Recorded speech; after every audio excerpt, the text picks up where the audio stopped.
Alright, so we back on the lo-fi music. So somebody is raving about skinny women. And we're gonna have to talk about this.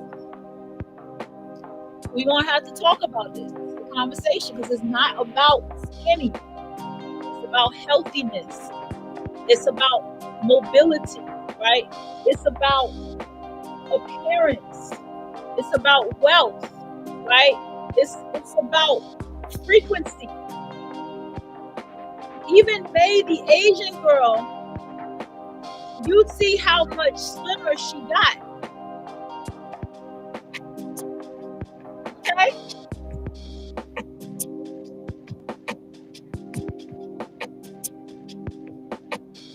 Okay? But it works. It fucking works.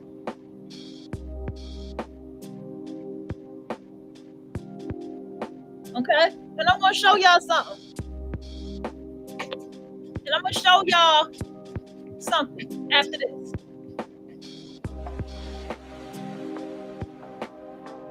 So, always ask is, you where know, in your life can you show me the benefit of this privilege? What have you accomplished as a result of this privilege? how would she know?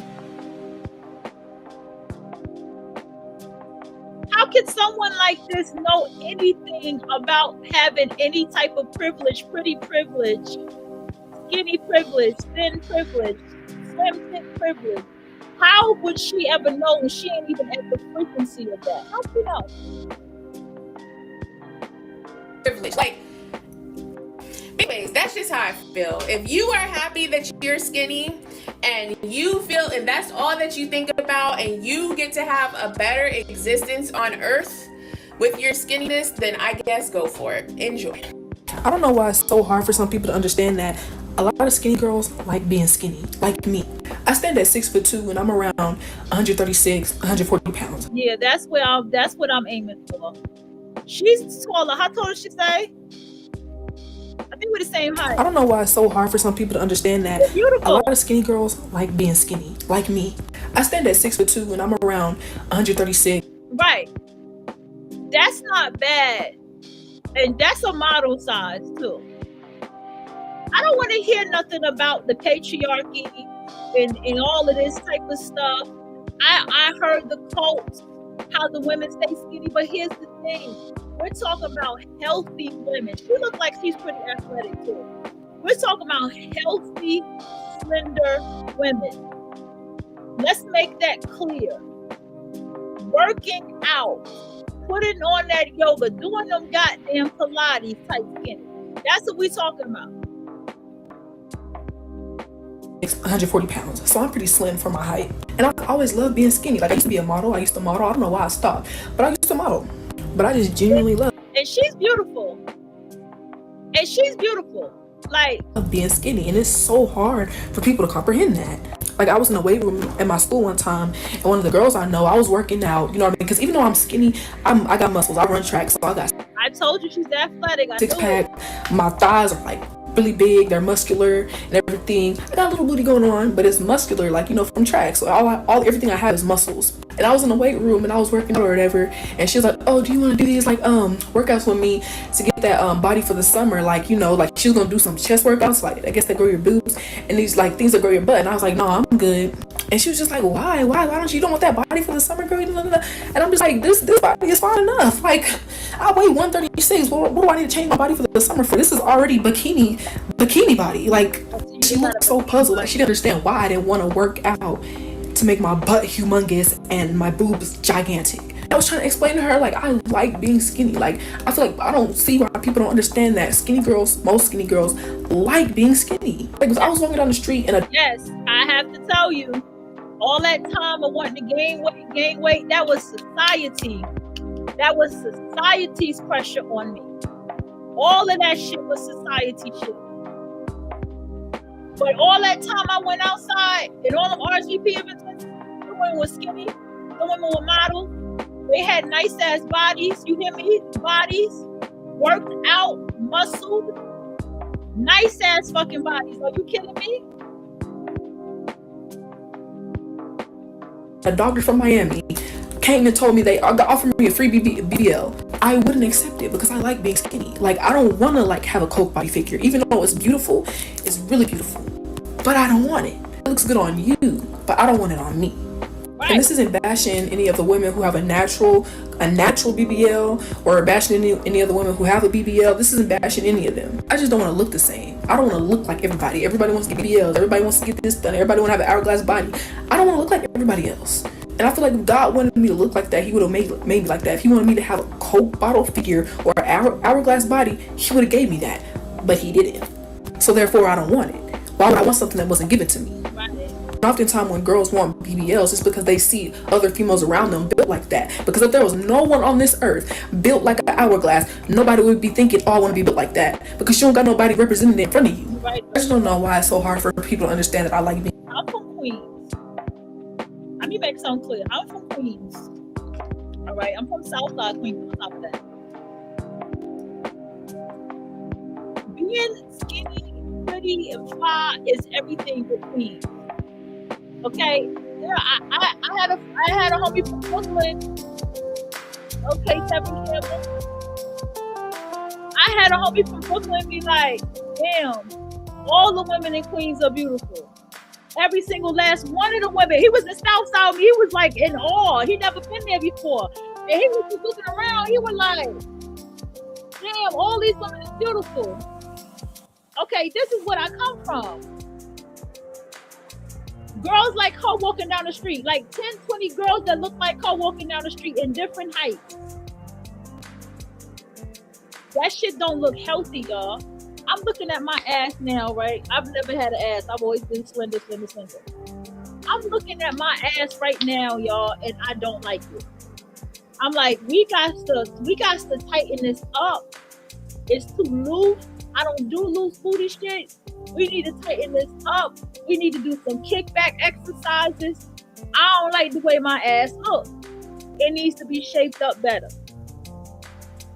Cause all that thick shit is a lie. You hear me? That thick shit is a lie. But we gonna keep on going. Be skinny, or like some skinny girls like being skinny. We don't want to go to the gym and gain a bunch of weight or make our butts humongous and like no. People grabbing my wrist and saying I'm small is no longer an insult to me. It used to be an insult because it's like people used to grab my wrist and tell me that I need to start eating, and I once look back at them and be like, well, you need to stop, but I never did. But no, it's no longer an insult to me. Like, I take it as a compliment because it's like, thank you. But yeah, I love being skinny. I like being slim. So there's this topic going around on TikTok, and it's all about, for Black women, this idea that Black women cannot just be skinny and we're shamed for being skinny. I've always thought this. I found a lot of different videos and I'm compiling them here, but I want to hear your thoughts. Okay, my experience has been, I've never been super skinny. Well, okay, I'm lying. When I was really young, I was skinny, and then I went through my growth spurt and got, I guess, slim. But I've never been. The one thing I hate the most, I'm gonna skip this. One thing I hate the most is that they always sit here, right? And they take this and they, oh, you had kids. You're not going to be slim no more. And that. That's bullshit. Your body is whatever the fuck you say your body's going to be. Skinny never went out of style. It's never going to go out of style. Having a nice has always been a thing. Because even though if the girls are skinny, let me tell you what, she's not up and down skinny. There's a certain skinny they're talking about. But you got to understand something. A lot of women who are quote unquote Spanish, nobody's Spanish, but you get what I'm saying. The Latin women, the Hispanic women, all of these women, right? They have to keep their body the fuck up. Dominican women especially have to hit that gym because it's so easy for them to blow up and get fat so quickly. They have to go harder in that gym. A lot of these thick ass women that you see, could you imagine Serena's life? How much she has to hit that fucking gym?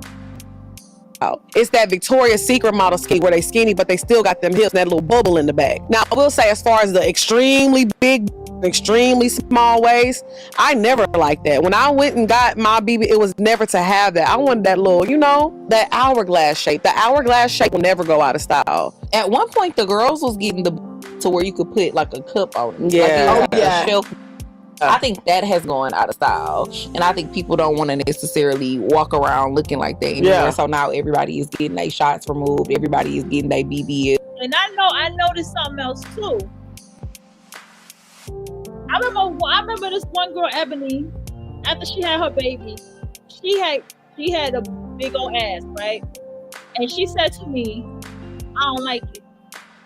I don't like my booty because I don't like the attention. And I was young. I was like, girl, why not? Why not? But I can tell you now, at this point in my life, I don't like it. I really don't. I like my body to be in shape. And I want my body to be a solid type body. You feel me? Because the reason these women are taking that shit out is because their health is horrible. They're never going to really tell. Like, one of the people shot was like, it was so painful. She couldn't get no gigs in acting. This is what happened. Because I have to go here. See, she was at that hood frequency of let me just get something with a big old ass and be in that big old ass world with all that ignorant ass shit, right? She was in that hood frequency shit. When she had to go and take that frequency into the acting world, the industry world, she had to get that wake up call that you can't play this part, bitch. You can't be this character. We're not feeling you for this character. And so she had to remove it. There's a lot of women that were in pain after they got it. A lot of women who got more horrible after they got it. That's another thing they're not talking to you about. Insecurities through the roof. Still can't keep a man with that BBL. This is what I'm trying to tell you.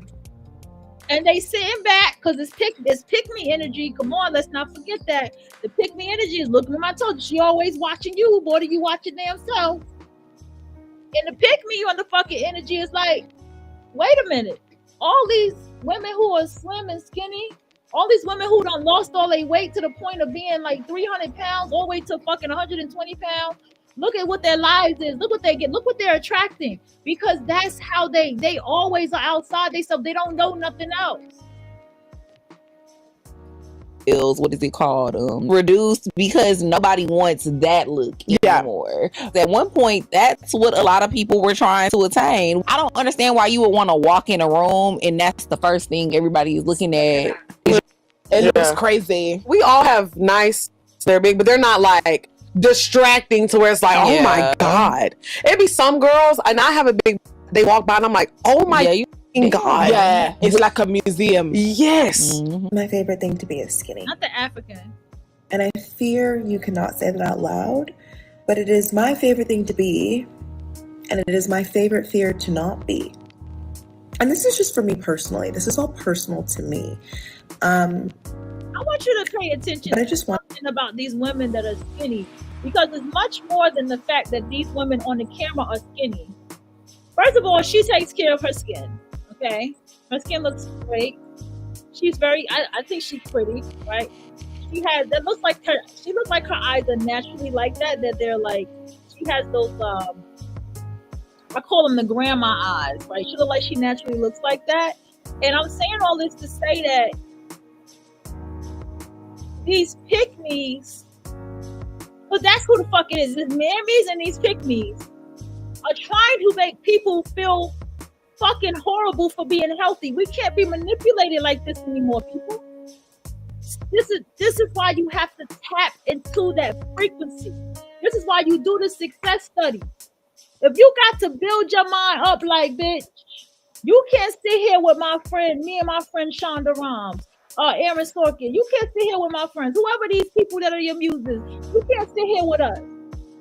Give a damn what you say. This is what we look like over here. I don't care what you look like over there, but this is what me and my friends look like over here. You have to build that level of manifest. It's not even delusion. You have to go into that frequency and build the reality that you want to build. You ain't got to say it out loud to nobody. You ain't got to go do all that. Just say it in your head like, not me and my friend Aaron. Not me and my friend Shonda. Not me and my friend Lena. Hell no. Not Ava. Not my friend Ava. Not my friend Issa. Nah. We over here. We skinny over here. I'm serious. Let's go. I wanted to say it out loud because why she scared to say that she like being skinny? But it's a vice being skinny. What kind of shit is this to say? What is this to feel about yourself? honestly, it's all I think about. It's all I think about. Okay. No tea, no shade, but I know exactly what Slim Kim meant. This is coming from somebody who's been skinny their whole life.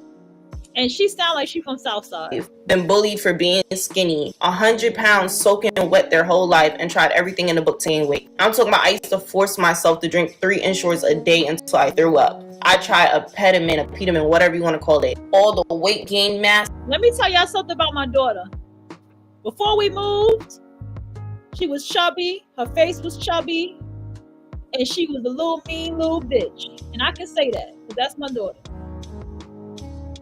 Project baby, okay? Came down here and slimmed up, athletic, played sports, you name it. Because I got upset one time because her grandpa was like, she getting a little fat, because he called her princess. He's like, he getting fat. He said that shit. But he a Scorpio. Scorpios don't play that fat shit. I get it. And I got offended. So time went on. And she lost all that weight. And she's very slender. And I started realizing she ain't going to leave being slender. She ain't going to leave being skinny. Okay, I know they say you can't say skinny. You got to say slender or slim now. Whatever. She's not going to leave that. And as she's in college, I'm sure she's going to probably start lifting weight. Because she's already strong. She's athletic. She runs track, for goodness sake.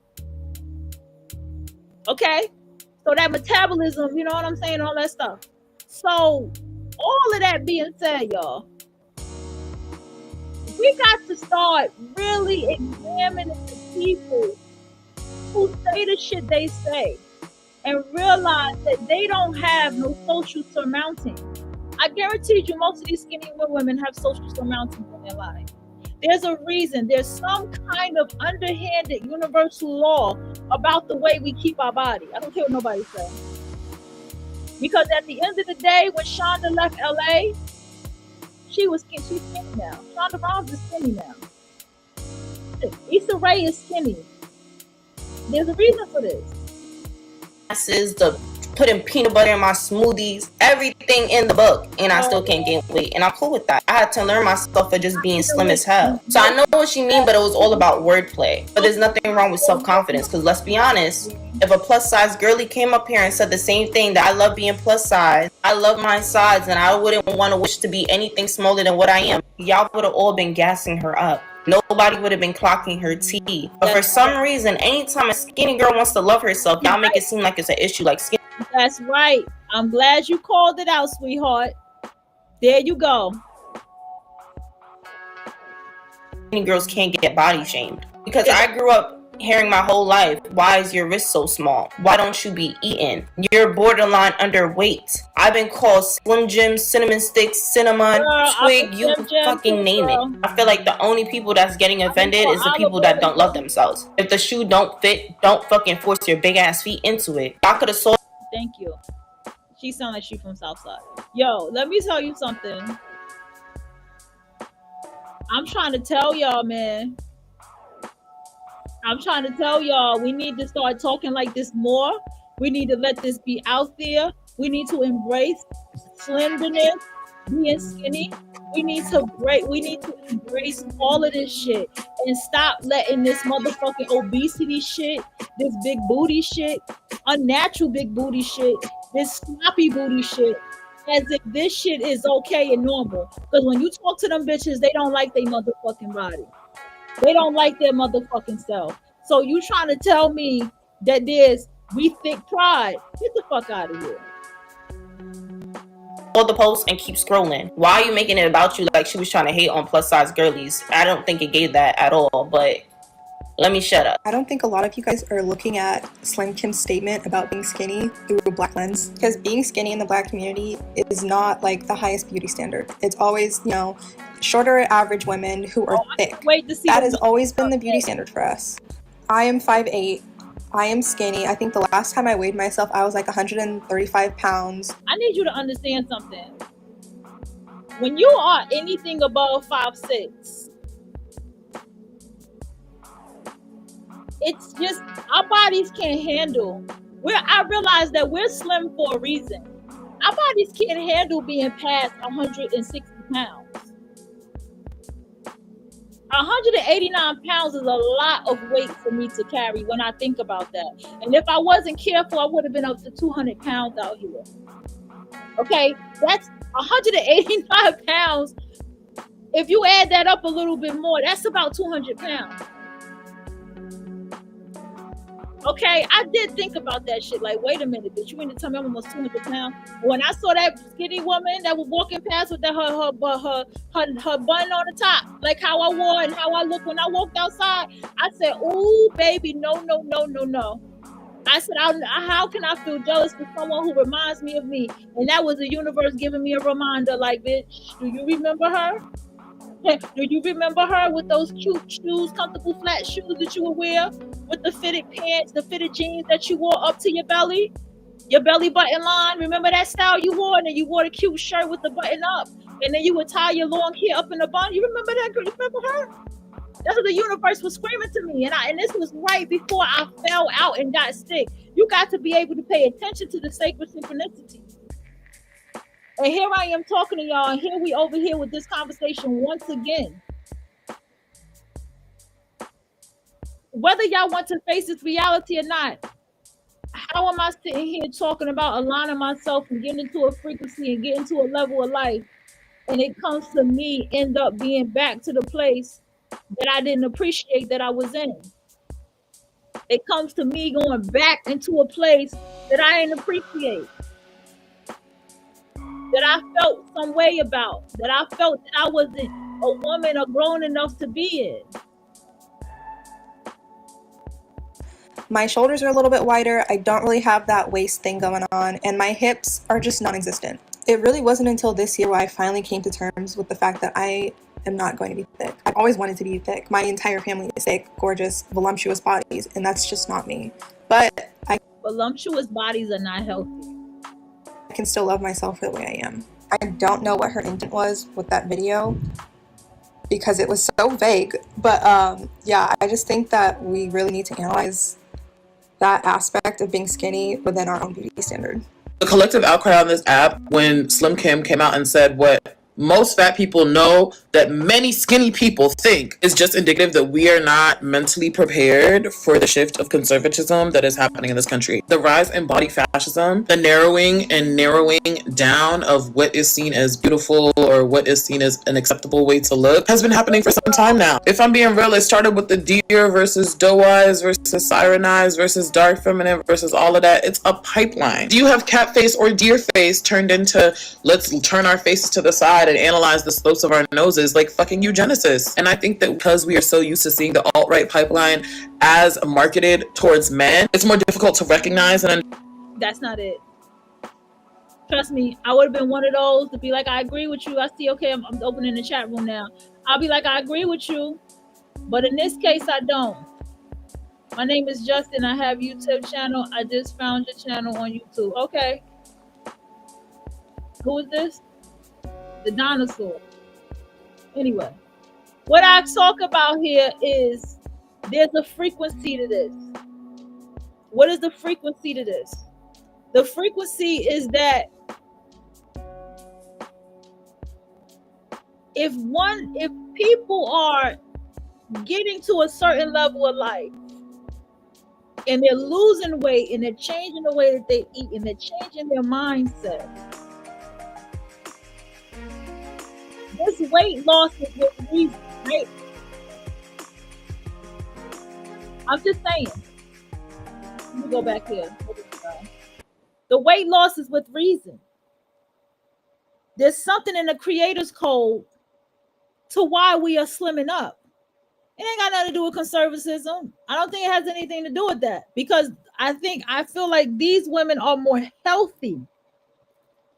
These women are coming from a place of accepting what their bodies are. I don't give a damn how old I get. I don't have to accept being 189 pounds. So let's go ahead and hear her rant.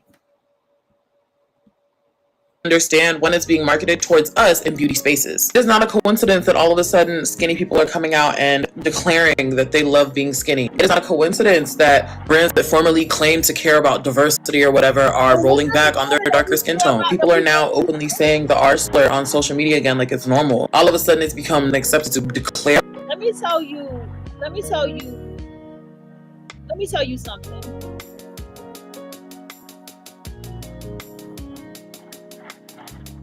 When you are sitting here and someone is proud to be what they are, what the fuck is the problem, everybody? What the fuck is the problem? Do you see the manipulation? I think I'm gonna tell you what's really happening. Because everybody wants to blame Trump for this. No, this has been going on. This ain't no Trump thing, okay? This ain't no conservatism thing. It has nothing to do with that. Let me tell you something.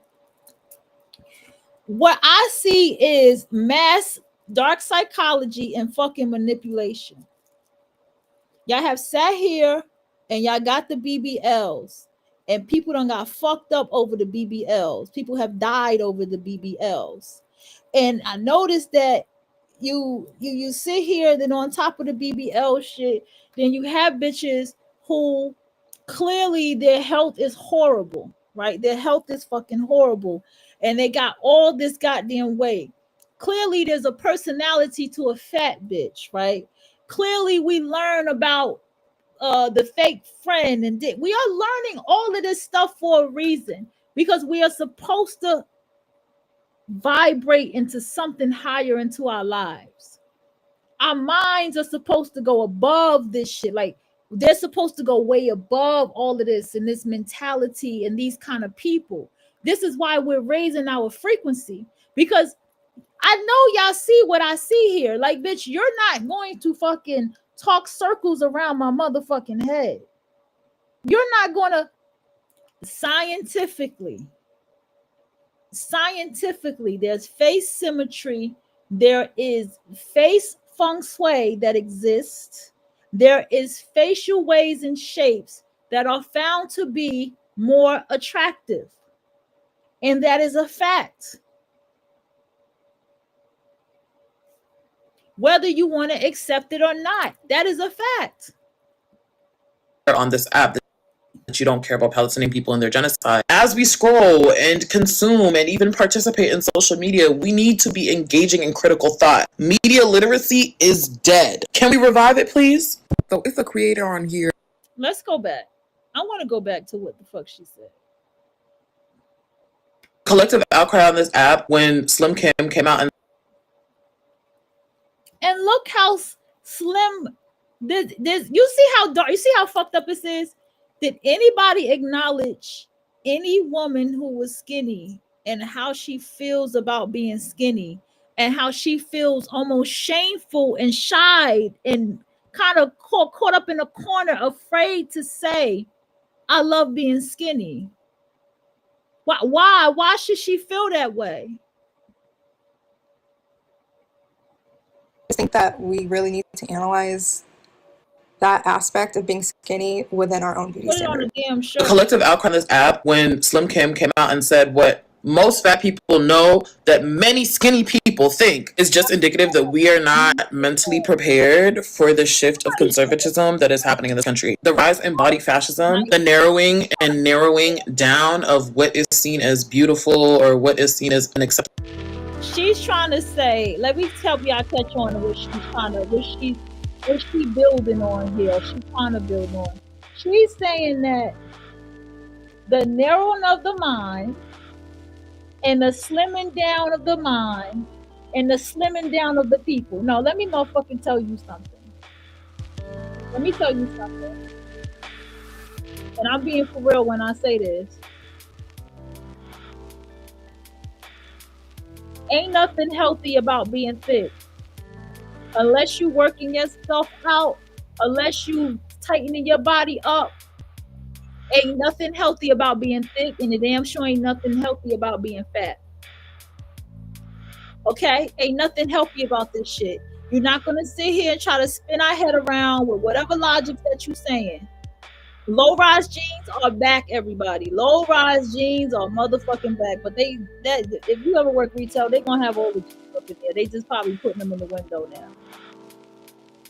Way to look has been happening for some time now. If I'm being real, it started with the deer versus doe eyes versus siren eyes versus dark feminine versus all of that. It's a pipeline. Do you have cat face or deer face turned into let's turn our faces to the side and analyze the slopes of our noses like fucking eugenicists? And I think that because we are so used to seeing the alt-right pipeline as marketed towards men, it's more difficult to recognize and understand when it's being marketed towards us in beauty spaces. It's not a coincidence that all of a sudden skinny people are coming out and declaring that they... Do you see how thick that strap is on her arm? She's fat. I'm not trying to play her. I'm just saying, like, I guaranteed you, she won't make it up one flight of stairs. Tell her to walk the NY New York Public Library. Tell her to walk them flight of steps. Tell me how she do. They love being skinny. It is not a coincidence that brands that formerly claimed to care about diversity or whatever are rolling back on their darker skin tone. People are now openly saying the R slur on social media again like it's normal. All of a sudden it's become accepted to declare on this app that you don't care about putting people in their genocide. As we scroll and consume and even participate in social media, we need to be engaging in critical thought. Media literacy is dead. Can we revive it, please? So it's a creator on here, and her name is Slim Kim, and she made a video talking about how she loves being skinny bad. Like, she needs it. And there's a lot of discourse going on. Depending on what side of TikTok you're on, there's a lot of discourse about, whether what she said was right, what she said was fair. Like, people have a bunch of opinions on it. And I just want to say, child, don't let that mental cage catch you like a rat on the highway, okay? Don't let that mental cage, let me say it again, catch you like a rat on the highway. She can have her feelings, right? Has nothing to do with me. In fact, I think that there's nothing that she's saying that is revolutionary, right? Being skinny comes with privileges in society. Being white comes with privileges in society. Being racially ambiguous comes with privileges. Yes, being light-skinned comes with privileges in society. Having certain facial features comes with privileges in society. Beauty comes with privileges in society. This is what the fat woman is not trying to face the reality of. She's not trying to face, why are you fat? Why are you fat? She's not trying to face that. Privileges in society. We know this, we are aware. Stop letting that cage entrap you. We know it. You know the physical body that you are in. You see the physical space that you take up. Focus on that. Focus on that. Focus on being in that space. Focus on looking at your body, being content with your body, being appreciative of your body, and choosing to love it every single day. Let me tell you something. Y'all need to stop lying. Y'all know for damn sure these people don't like themselves and they don't like their fucking body. They don't. Oh, girl, them Justin Whiteheads that have you in tears, girl. Which one was the funniest to you? I'm telling you, once you tell me yours, I'll tell you mine, because that shit, they'll have you crying, okay? You real life tears. Find something about yourself that you like, even just one thing to start with, and then go from there. No. Go from what you don't like and change that shit. I don't like the fact that wearing my fucking glasses put this fucking retarded ass dent shit in my nose. I don't fucking like it. I don't like the way my motherfucking eyebrows look. I need to brush them shit and I need to spin them bitches the fuck now. Okay? I don't like the way my motherfucking nose look. My nose can look better than the fucking look. Ain't nothing wrong with my nose though, but it can be a little bit, it could look a little better. I don't like the motherfucking, I don't like that fucking hump on my motherfucking nose that I got since I was a fucking 8-year-old kid crashing my bike into the motherfucking trash can. And them niggers across the fucking street laughed at me. Them Lost Boy rapper niggas laughed at me. I'll never forget it. And then when they saw me get up, they was like, "Oh shit! Oh no!" It wasn't funny no more. Okay, if I don't like it, I can go fucking change it.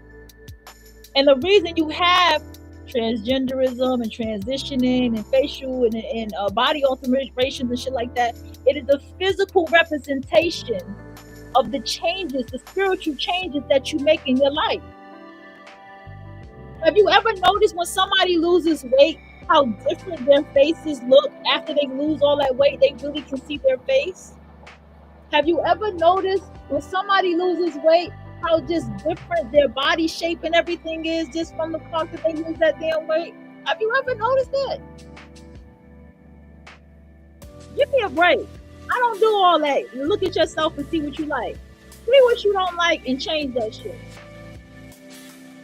I couldn't stand looking at my motherfucking body and looking at my goddamn belly, and I still can't stand to look at this motherfucking belly. I ain't proud of shit. I ain't proud of shit till it gets to the level that I wanted to fucking get to, until I feel to the level that I wanted to feel. So I don't give a damn about that. Look at yourself in the mirror and see what you like. No, tell yourself what you don't like and do something about it. If you look at that, to continuously keep looking around, talking about how trying to find the mold that you have to fit in order to be a functioning member of society, in order to be an appreciative, like, I need us to not do this. I need us to not do this, because how we are walking into cages, mental cages, and not, you can see it, but you're not seeing it. Or am I making sense? Like, please. No, you're not making no sense. You on the side with the fat girls. This is the problem. These fat body images bitches are lying to you. Okay? Are lying. And they know damn well that they're jealous of a skinny bitch. We all know this. Every single one of us know this. There's a reason you see a bunch of fat, roly-bo-poly fucking bitches hanging together. And if you see a skinny bitch in that circle, something not right with her motherfucking body or her motherfucking mind. Okay? And that's just the fact.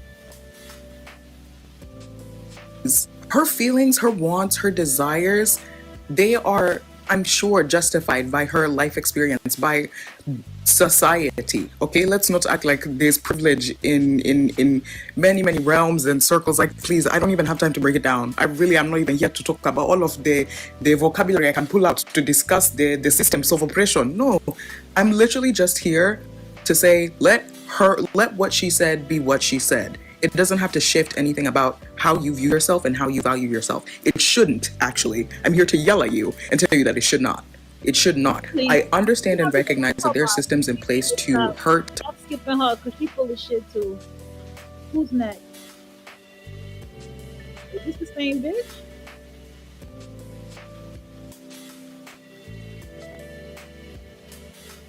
If she feel that way, why the fuck is she still talking? Hold on, y'all. I thought somebody take a few glasses.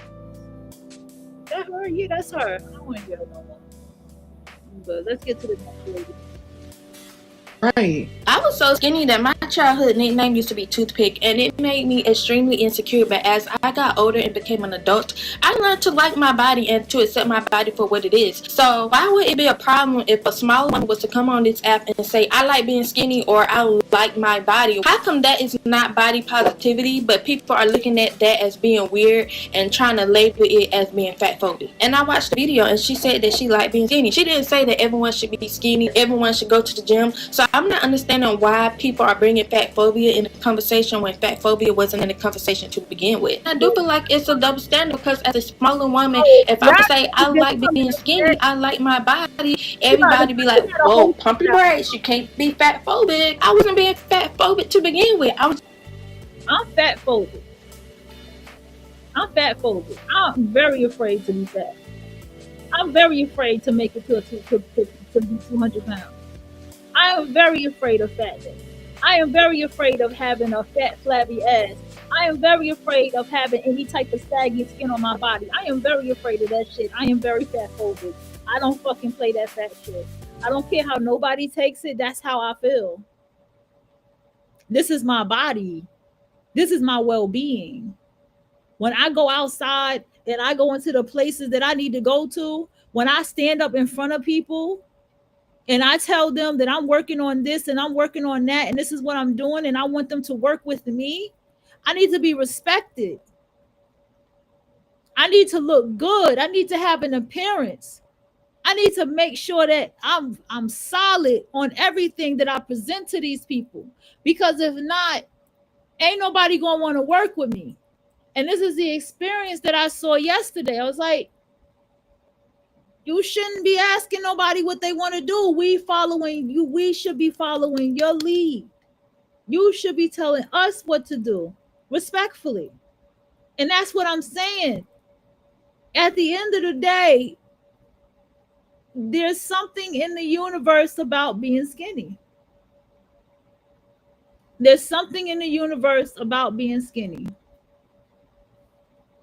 It's something that the universe has figured out, that those of us that are tapped in and tuned in, that we got figured out. Because ain't nothing healthy about walking and I can't breathe at 189 pounds and 5'6". Ain't nothing healthy about that.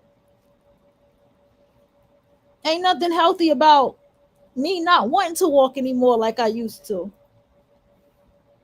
Ain't nothing healthy about that. When I used to walk, and then now so I'm not walking no more. Now I need to get my ass up and I need to go walk. Ain't nothing healthy about that.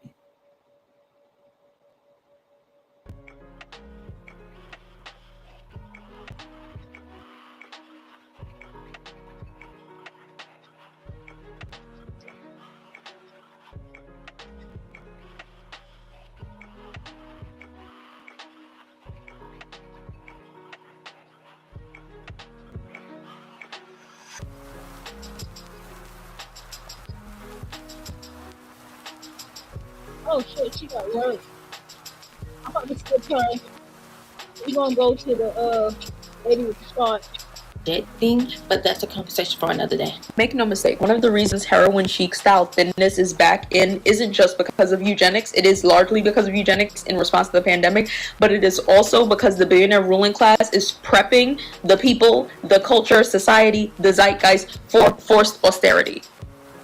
Okay, we're gonna get into that. I knew she was gonna do this. The billionaire ruling class, right? So we're gonna say this is a billionaire ruling class, right? We're gonna take it to the level of frequency, right? So we're gonna get into frequency. So anybody who's in the frequency of wealth is slender. Because you're supposed to be light. See, I get it now. I was told this years ago, but now I fucking get it. You're supposed to be light. You're not supposed to be heavy. You're not supposed to carry the weight of the past and the future. You're supposed to be light and supposed to be in the middle of things. I'm not fucking saying that that's what these skinny women are doing, but they're doing something right, because every single goddamn one of these skinny girls is doing self-care. And every woman who's lost a lot of weight is super skinny and she's doing self-care. So there is something with being skinny. There's something energetically about skinny energy. Because you ever notice a bitch who's skinny, but she got a big ass stomach and flabby ass body and she's not healthy? She ain't shit. Something about her body. She just got the attitude. You probably find out that she used to be fat or some shit. There's an aura that comes with this. Now, let's go ahead and listen to this. And I'm going to try to just be quiet and let it thing, but that's a conversation for another day. Make no mistake, one of the reasons heroin chic style thinness is back in isn't just because of eugenics. It is largely because of eugenics in response to the pandemic, but it is also because the billionaire ruling class is prepping the people, the culture, society, the zeitgeist for forced austerity. Like, they're making sure skinny is going to be back in as chic because you're going to have to be skinny. You can't afford to feed yourself. Like, fashion is the ear of the billionaire, and they see from their kind of purview how large of a wealth transfer we just had in the last 5 years. An atrocious wealth transfer to the billionaire class. They literally doubled their wealth. on the backs of us, the poor, who are only getting poorer in a more and more expensive world. Part of the reason they want you to think thin is in is so that when your reflection is getting smaller in the mirror, you're not concerned about why you're not feeding yourself 3 times a day. Not because you wouldn't want to eat, but because you can't afford that much fucking food. Like, nothing tastes as good as skinny feels is gonna have a whole new meaning when the reason you are skinny is because you cannot afford it you usually would. Because your 3 meals a day, your amino acids, your omega fats, your salmon. We have a little salmon moment. Maybe your steak. If you're a lamb girl like me, maybe you're lamb. You don't have access. Girl, you're crying over food. She sounds like she's crying over food. There's a deeper problem. First of all, I want to rewind that. This is what I'm talking. The class is prepping the people, the culture, society, the zeitgeist for forced austerity.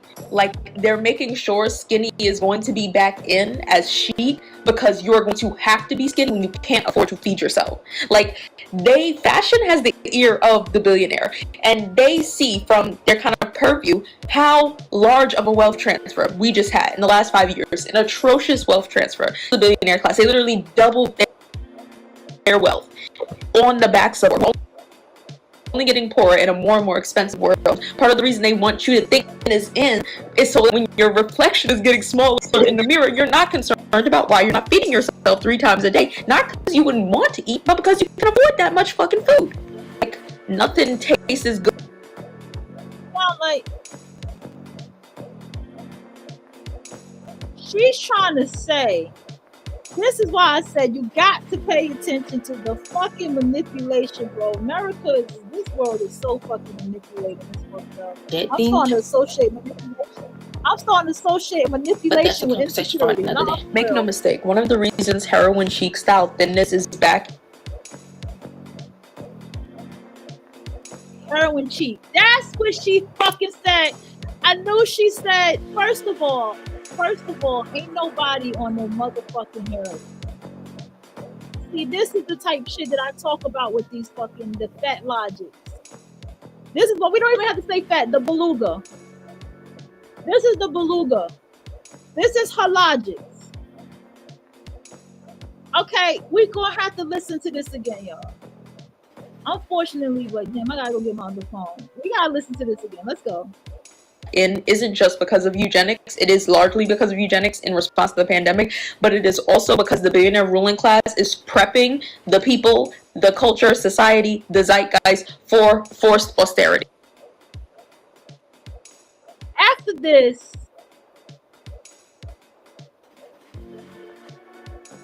we're gonna look at every bitch, and I say that with grace.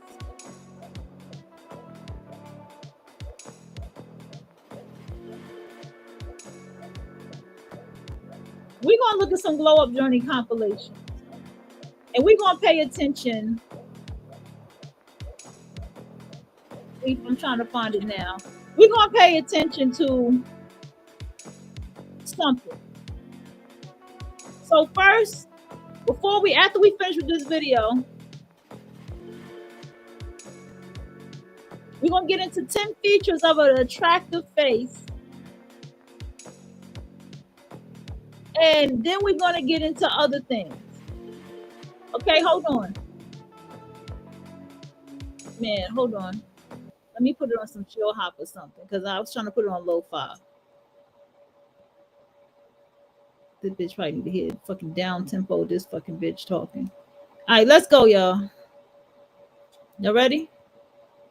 I'm ready. Let's listen to her very deeply.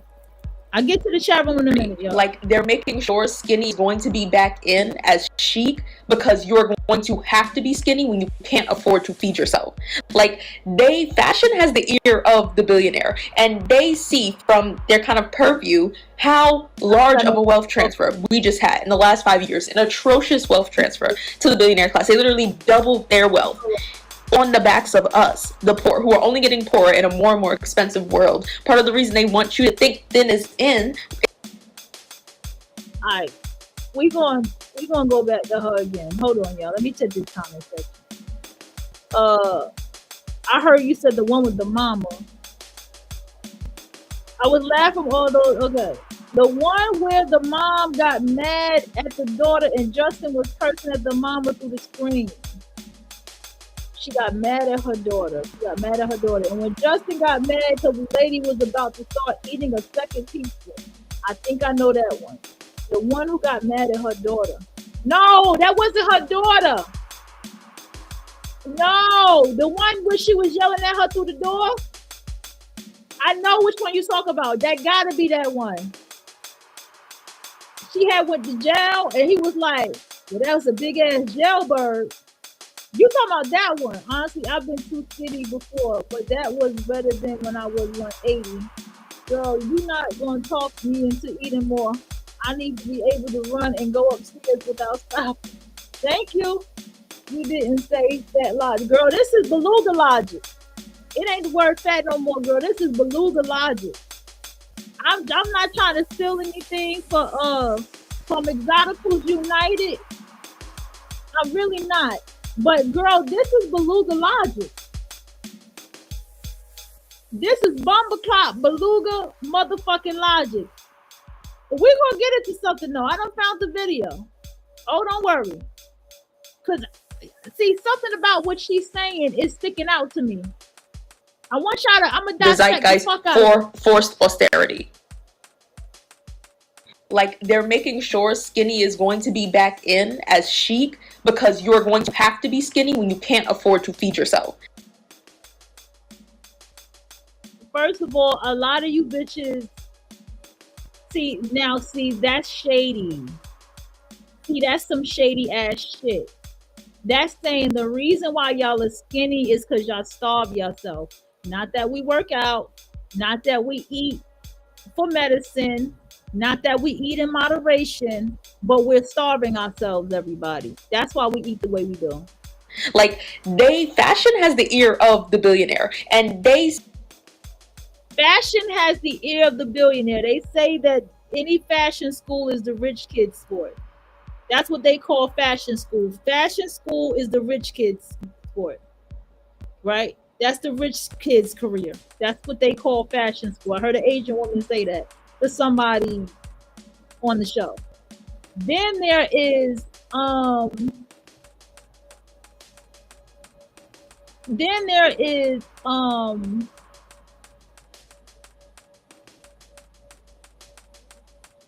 the fact that she is not on the frequency of understanding why people who are socially surmounting are more skinny. There's a reason for this, y'all. I'm telling you, as someone who was skinny, who gained weight, to like, fuck this shit. Where's my 135 pounds? Where's my 140 pounds at? Who has realized, like, we're not doing this shit. We're not doing this shit to get to the point where I am starting to understand frequency-wise why people are skinny. Let's go. See from their kind of purview how large of a wealth transfer we just had in the last 5 years, an atrocious wealth transfer to the billionaire class. They literally doubled their wealth. But you're not wealthy though. But you're not wealthy. What does the billionaire class have to do with you? You're not in the billionaires class. You're not even in the healthy class. You're not even in the class of healthy eating. So what do you have to do with the billionaire class? On the backs of us, the poor, who are only getting poorer in a more and more expensive world. Part of the reason they want you to think thin is in is so that when your reflection is getting smaller in the mirror, you're not concerned about why you're not feeding. Why she sound like she feeding yourself 3 times a day? Not because you wouldn't. Who said we're supposed to feed ourselves 3 times a day? Who said that? You're not supposed to eat. Listen, you're not supposed to eat all that bacon and eggs and toast and all like that. You're not supposed to eat that in the morning time. Did anybody teach y'all that? It's called breaking your fast, meaning you asleep. So you're breaking your fast.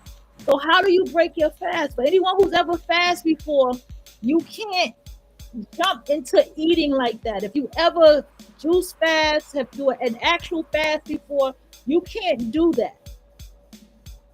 You have to break into your fast.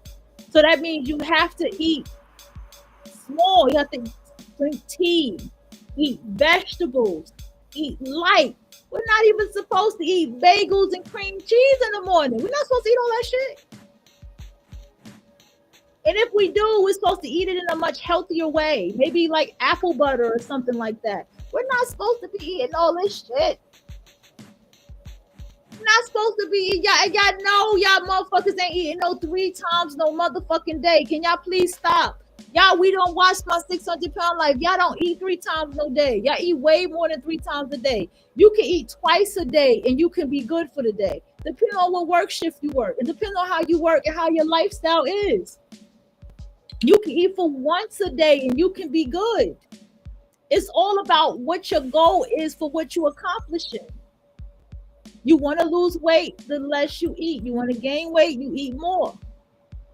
And the thing is, you don't have a compass of that. I guarantee you, everybody in your family is bigger than you. You don't have that kind of understanding and compass. And that's another thing too. See, there are people who they don't know a damn thing about healthy living or healthy lifestyles because they never had to. God damn it. I'm not yelling.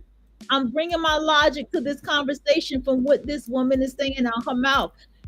It is the beluga condescending way of speaking to you and speaking not to you. She speaks at you. She's a fucking bully.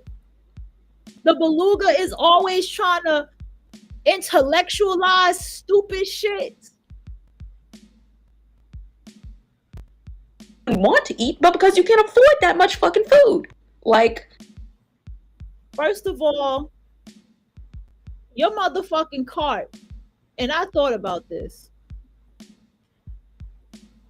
Your cart don't need to be filled to the goddamn brim. Some of y'all walking around with 2 carts at the same time. Okay? You don't need all that damn food. Okay, I see y'all carts. I saw this lady. She had so much Coca-Cola in her cart.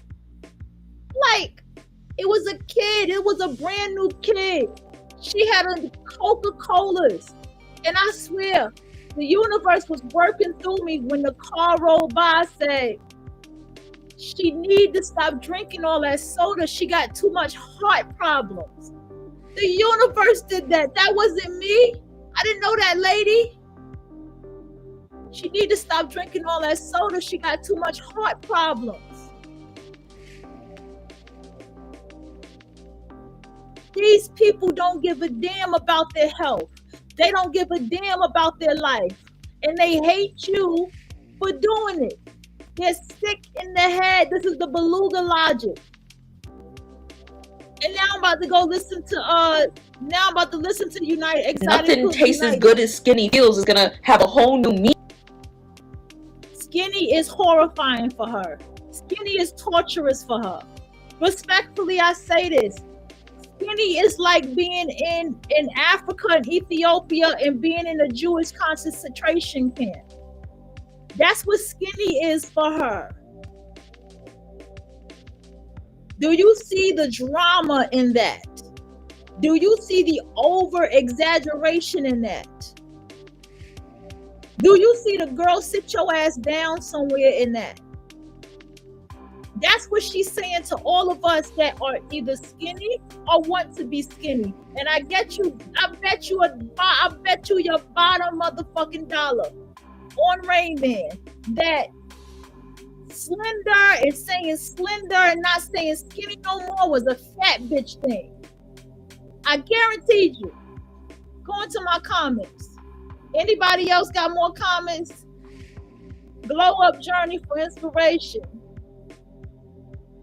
Carts be full of Coke Zero and Doritos. Girl, say that shit.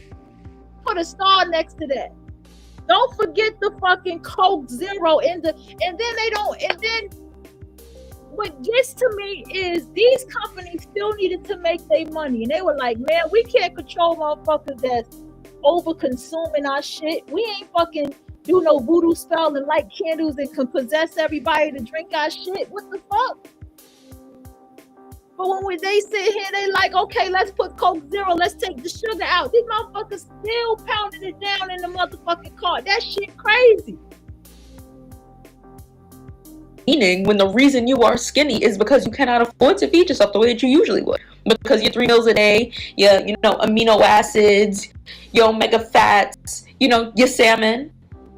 We all have a little salmon. Salmon is delicious. Don't you fat motherfuckers love salmon for breakfast? Y'all squeeze salmon up in, y'all got all them damn biscuits and butter and gravy. Okay, and eggs on top of eggs on top of eggs and bacon on top of eggs and bacon. Are you kidding me? Grits with all that damn fat and gravy and however y'all cook y'all grits, old school style, that definitely will get you all fat. All that motherfucking shit that y'all motherfucking make and put salmon in the middle of it. So let's not. And those of us that like to have salmon, I have recently had salmon a week ago, with a nice thing of rice, we're eating in an awareness way. We're eating for our health. If I have problems with my lungs, I'm going to consume food to help me with my lungs. Whatever plant-based food will help me with my lungs, this is what I'm going to consume to help me with that. And then on top of that, I'm going to drink tea to help clean out my lungs. And after I drink the tea to help clean out my lungs, I'm going to start, and every day I'm going to do breath exercises to help clean out my lungs. These are the things that you take a step to do in your life. Y'all don't have, the beluga logic doesn't have the mindset to understand this. Moment, maybe your steak, if you're a lamb girl like me, maybe you're lamb. You don't have access to that anymore. It's too expensive and you're too poor. And you can't bridge that gap. Or, because of deregulation, all of that has been tainted too much in the food supply for you to trust it. So you're not consuming it. Or it's been pulled from the food supply because there's no one regulating the supply. The point is, y'all beluga motherfuckers are still eating. Nothing, I swear I don't ever see apples and bananas in people's cart. I see sausage patty, cereal, Mountain Dew, etc. Eating like a big bag is giving me brain fog now. I don't know how I used to do it before. See? What's up, Lollipop? Listen, we need to stop. This needs to stop. Because at the end of the day, when I go out shopping with my own money and I have my $20 budget, let me motherfucking tell you what I see when I go shopping. Let me tell you who I see when I go shopping. Y'all carts be filled to the brim still, even though we in a so-called inflation or whatever, recession, whatever the fuck we supposed to be in. Y'all carts, y'all still be holding up the line with all that big ass shit. I don't even know half that shit that y'all be buying on the line. Maybe this is the answer to why I'm getting looked at the way I do. When I walk up to the thing, I'll be like, I'm on the budget. I don't want to go over $40. Let me see. Let me scan this. How much? What's that? How much is that? That's what the fuck I do when I get to that goddamn register. I don't play. And that person behind that cashier, they be like, okay, yeah, this is on sale and this and that. Maybe that's why y'all look at me crazy, because y'all probably think that, oh, this bitch probably just trying to stay skinny. And I ain't even skinny, but that's probably what y'all be thinking. Now I understand why y'all be looking at me like that.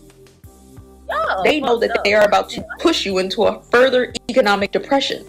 And people should not recognize that early. That's always their goal. They want you to not realize it's happening until it's too late. And this is one of the signs. Needing everybody to be thin again is because they will literally make you thin through poverty. You will not be able to feed yourself. They will have you damn near malnourished for profit. Like, every culture has the belief that a plump body means that you are fertile, that you are healthy, but mostly because it meant that you had access to food. They cannot divorce food from its class connotations. Maybe 20 years ago, being skinny was rich. Now, being skinny is about to be poor, but they want you to think it makes you look rich. Because if you get enough compliments at the club, at the lounge, at brunch, on the street, maybe you won't think about the fact that this is happening because you're involuntarily going hungry. Just think about it. Just think about it. As somebody who grew up fat and then got skinny and now I'm just mid-sized, I definitely understand the power of being skinny. Like, I can see how somebody would never ever want to be fat again, right? But one thing I've learned from being skinny and being mid-sized again is that when you really got a lethal face card, you don't need to be skinny. Skinny is for average looking hoes, right?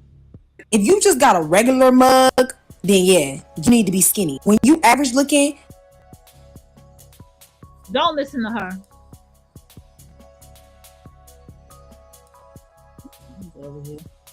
Don't listen to her.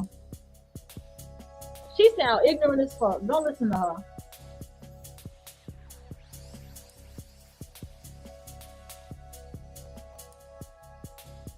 Girl.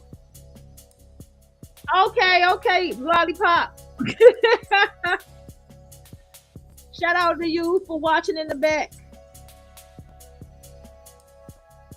Okay, shout out to you for watching in the back. Appreciate you. Okay, hold on.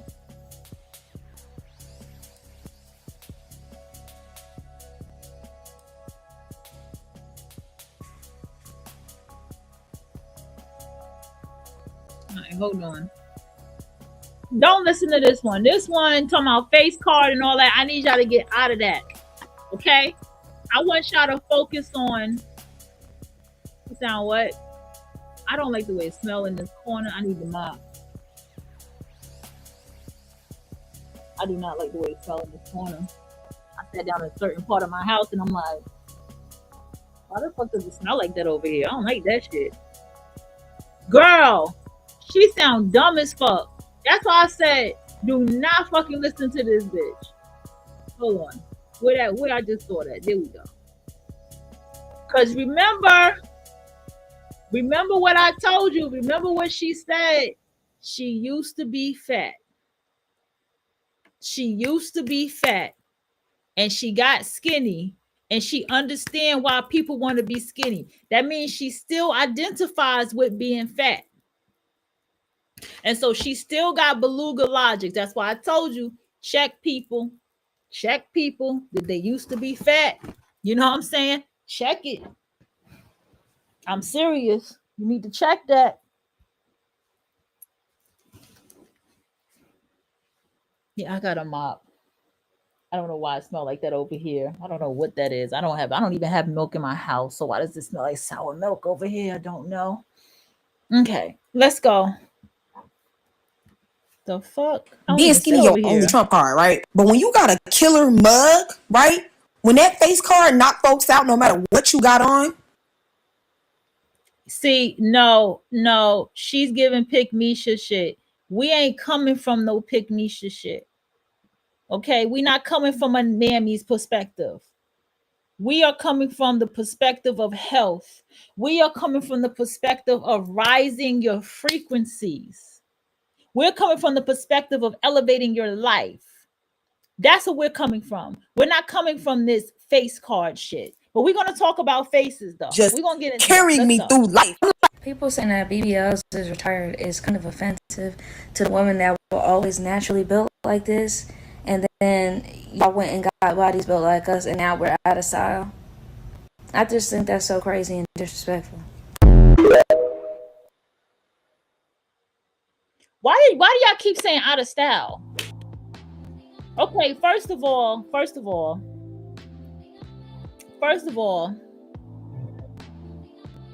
okay, it ain't about out of style.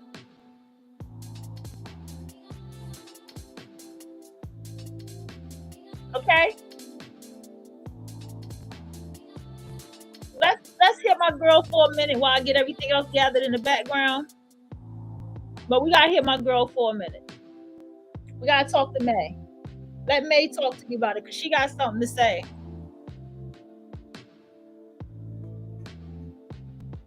We celebrate glow ups because looks do matter a lot. I've always been brutally honest about this, and I do love a good rebrand. We all do. We see this amplified in the media when celebrities glow up and people cheer for them and say, yay, they look good. What is this? I forgot.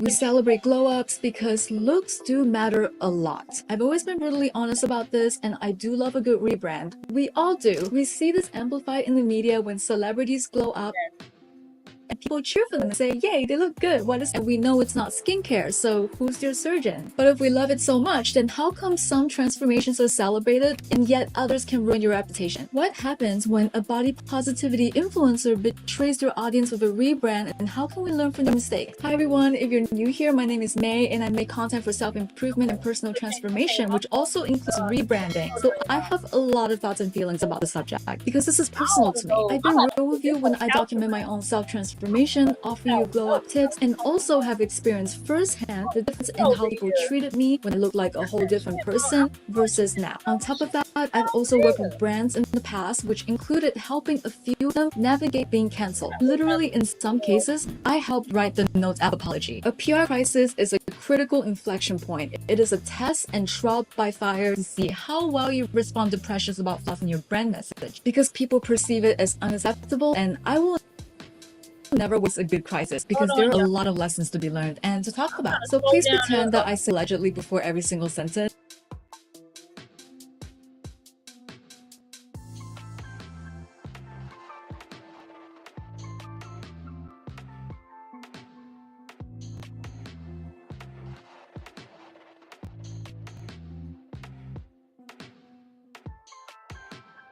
Figures as examples. This is all widely available information and not personal, aside from my own personal feelings about it, because I strongly believe that there are ways where their rebrand could have gone way better and could have helped a lot of people instead of hurting their entire audience, which in their case could also mean millions of young women's self-esteem. So hear me out and then you can tell me if I'm being too idealistic or not. Before we get into this case study, I'd like to thank my sponsor, Paperlight. I've always preferred to write with pen and paper when I journal, but I hate having to fumble notes and misplace my pens. I don't like how an iPad feels when you use an Apple pencil on the glass screen. It feels slippery and unnatural. So I'm super thankful for Paperlight because I love.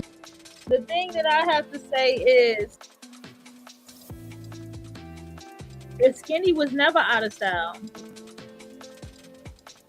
And uses micro-bead technology called nanodots to really give you the feel of writing and drawing on real paper because of its stroke resistance, and it does not sacrifice your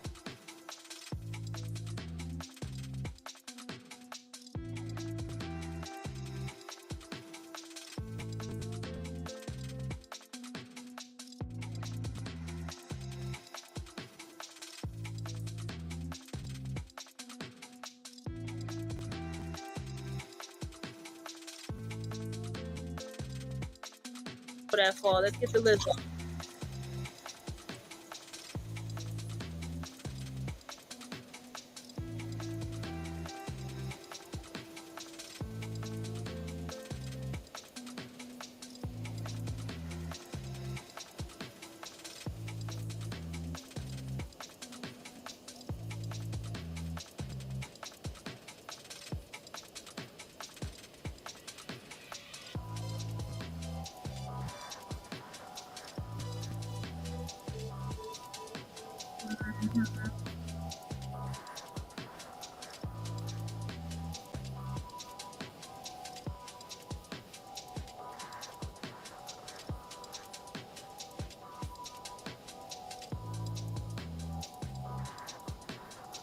Yes, she did. Yes, she did. She made fat acceptance of her person.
Right. I didn't even think about Lizzo. That's the crazy part. I didn't even think about Lizzo.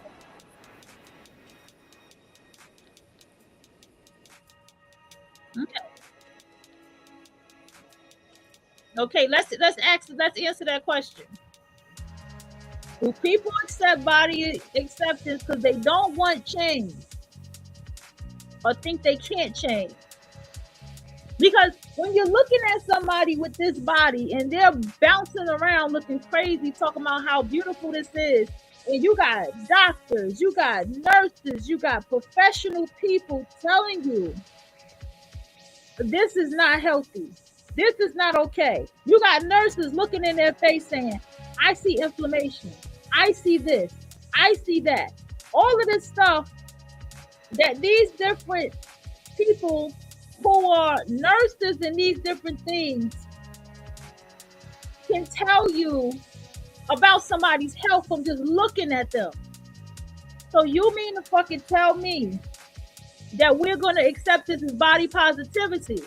And we're supposed to look at being skinny as people. See, we have to start looking at the thing on a deeper note. Now, women in cults that are skinny is different because it's coming from an abusive place. They're not working out. They're not, you know what I'm saying? They're forced to be skinny. They're starved to be skinny. I remember there was a Jewish girl. She was starved by her mother to stay skinny, right? So, like, told her whole story, made her marry a grown-ass man at 18. It was a traumatizing experience for that young girl, right? But she got through it. She's in college and all that. But here's my point. But for people who choose skinniness, who chooses thinness, people who's like, listen, I'm socially surmounting by looking this way.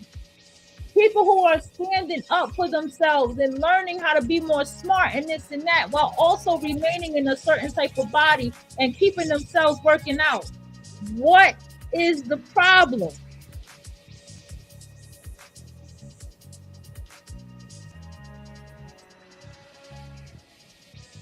Does anybody understand what I'm asking? What is the problem? The problem is that the beluga whales, the belugas, are the ones manipulating and being mean. And nobody wants to say it. I'm pissed off.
Yes.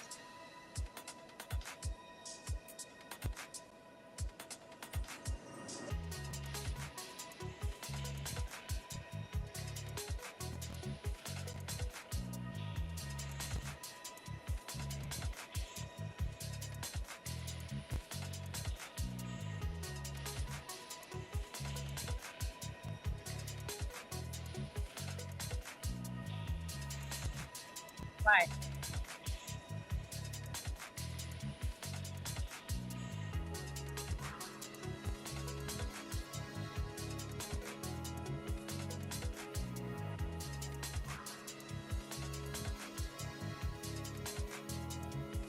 Right.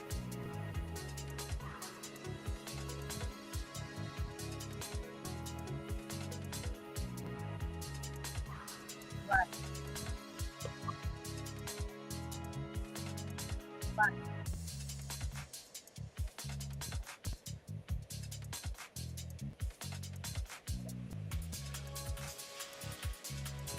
See, look where she went. She's so smart.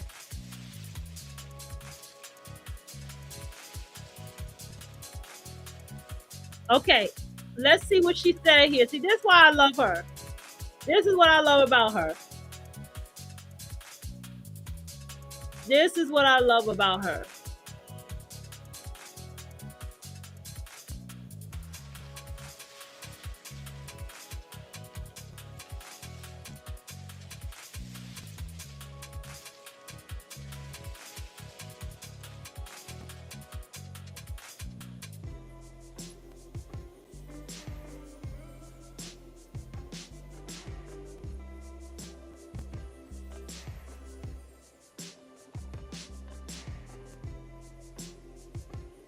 Oh, you hear that? He said,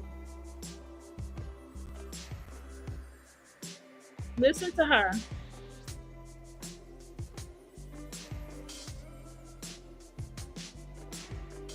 Listen to what she said.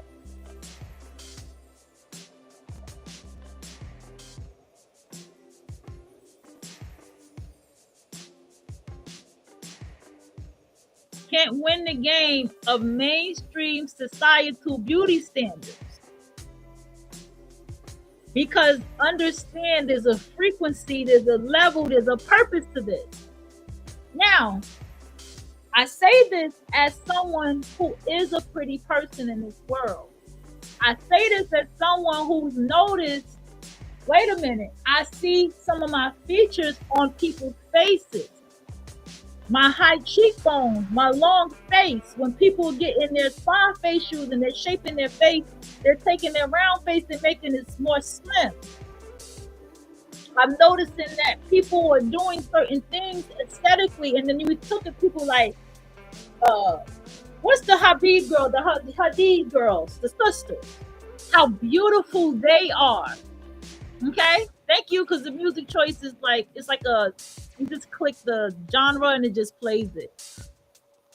You know, all of these super top beautiful models that we all know.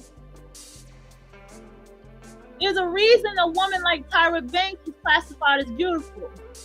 Naomi, y'all know Naomi Campbell. She's beautiful. There's all a purpose for this. There's a science to this shit. And that's the part that nobody wants to accept. When we walk in places, we naturally react a certain way to people who look a certain way and people who have a certain body type. There are some people that are intimidated. The mammy has a certain look and body type and voice.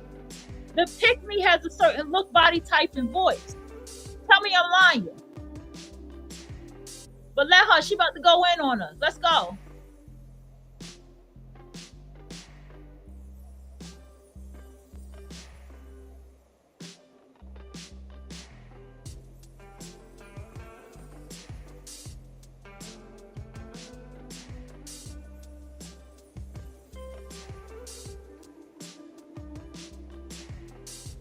Right.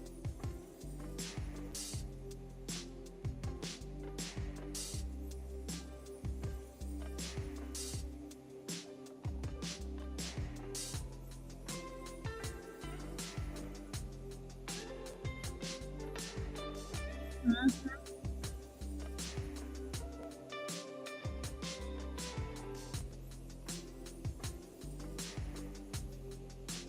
Right.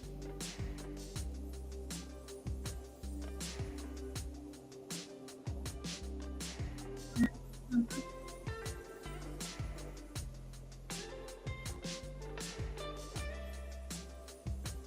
Yep.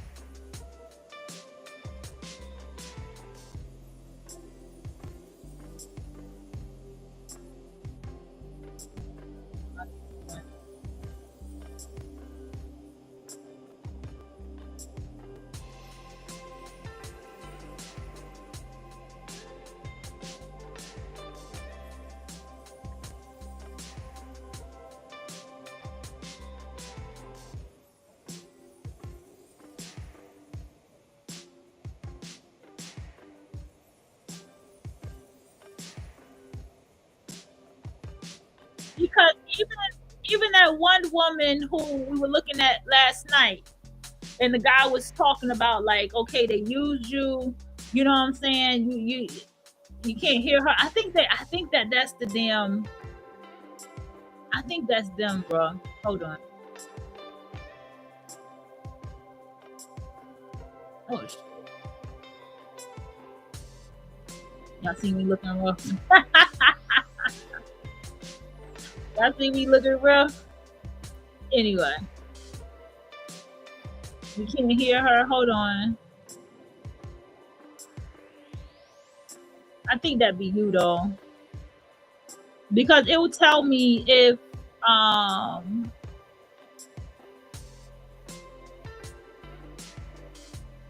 it will tell me. You feel me? It'll be like the microphone not on. It didn't tell me that. Hold on.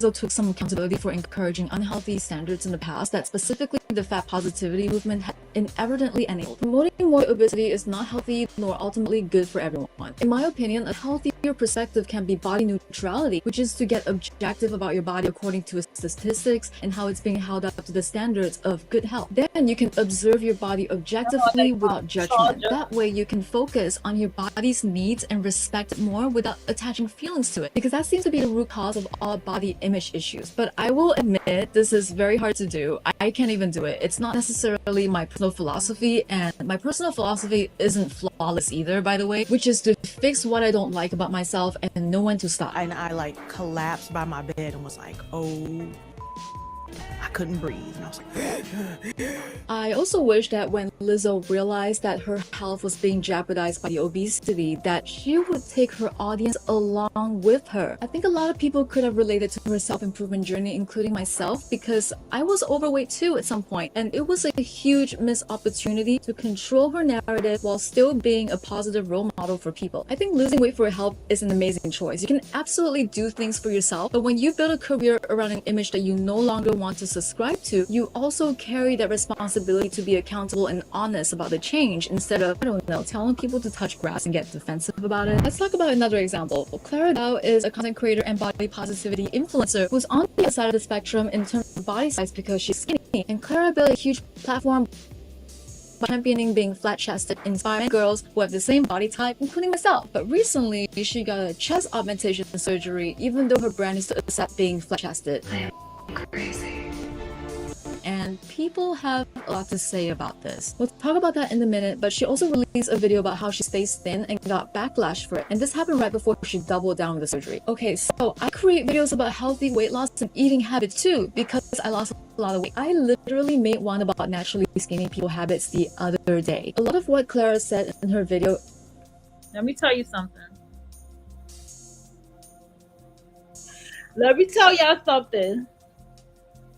I have been telling y'all, if a psychologist or Psychology Today don't talk about it, if I don't find an article, but I have been telling y'all for the longest time right now, that when it comes to online has the most hateful, jealous fucking people.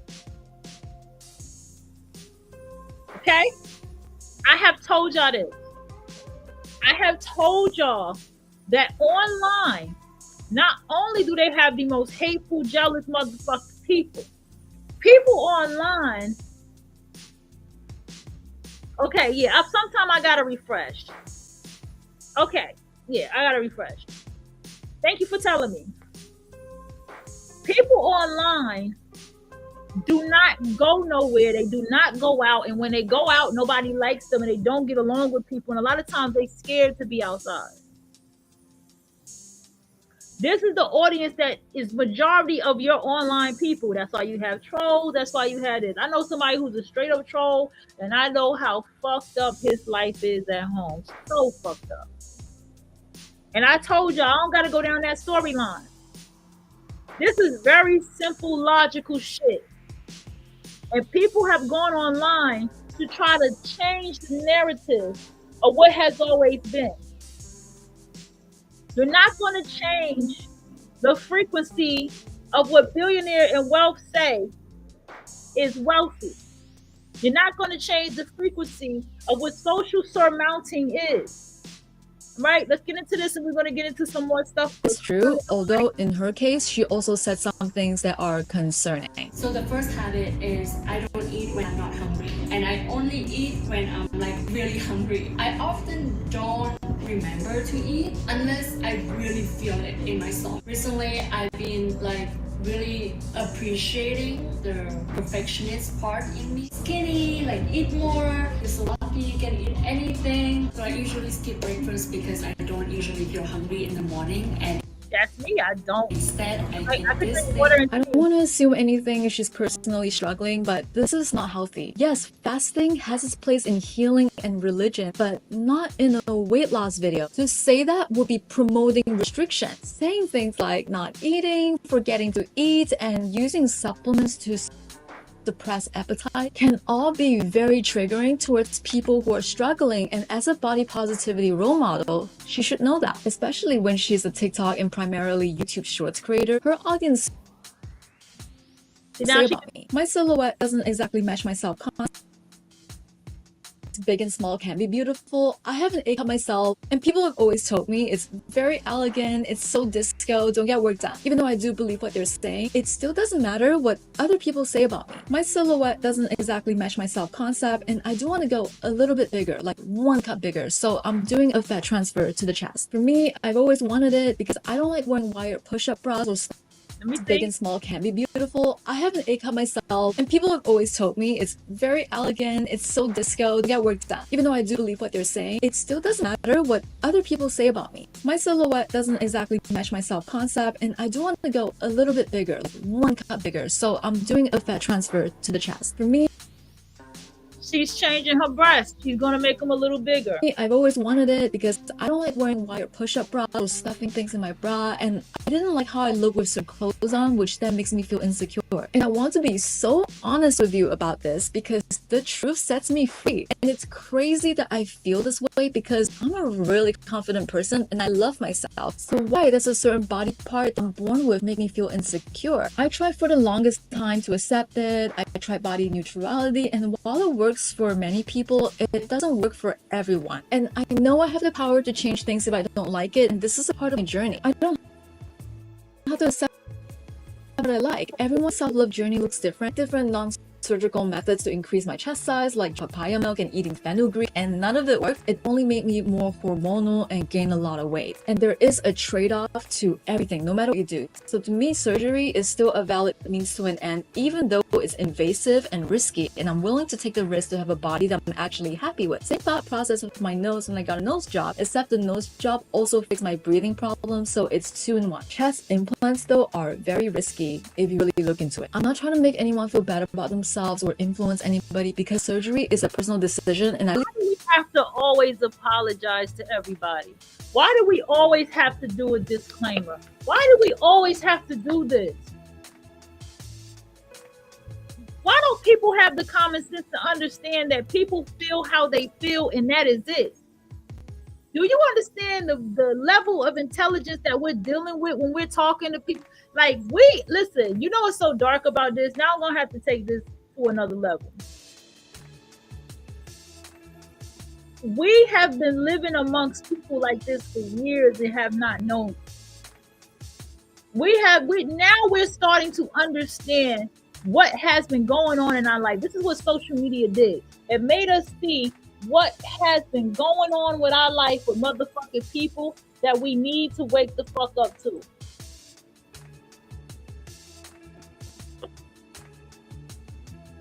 I don't care if people do it or not. If someone has a BBL or a new mom who wants a mommy makeover, even changing yourself non-surgically by wearing a corset so you have a smaller waist, or lifting weights so you can have bigger biceps, you can want certain things for your body and attain your goals if you desire a certain aesthetic. It's valid. So I understand why she did it, and she did it for herself. But because of the nature of her content, she revealed the same brand dissonance of her brand versus self-concept and abandoned her audience in the process. Also, I know for a fact that surgery recovery is brutal, fertile and hard. So how does Clara literally come out of the woodwork with no bruising, no surgical grass, suddenly cute dresses showing off her cleavage? I mean, I'm very happy for her, she looks great, but there's literally an intense healing period involved that sometimes can take weeks, not months. So she's not quite representing the reality of it to millions of young, impressionable, flat-chested women. And as a body positivity influencer, she could actually influence a lot of people to get surgery. This is not a Cinderella bibbidi-bobbidi-boop transformation, because surgery is not a walk in the park nor a joke. Instead, sharing her story honestly and candidly with her followers, she pops up with a new test as an April Fool's joke, and then says,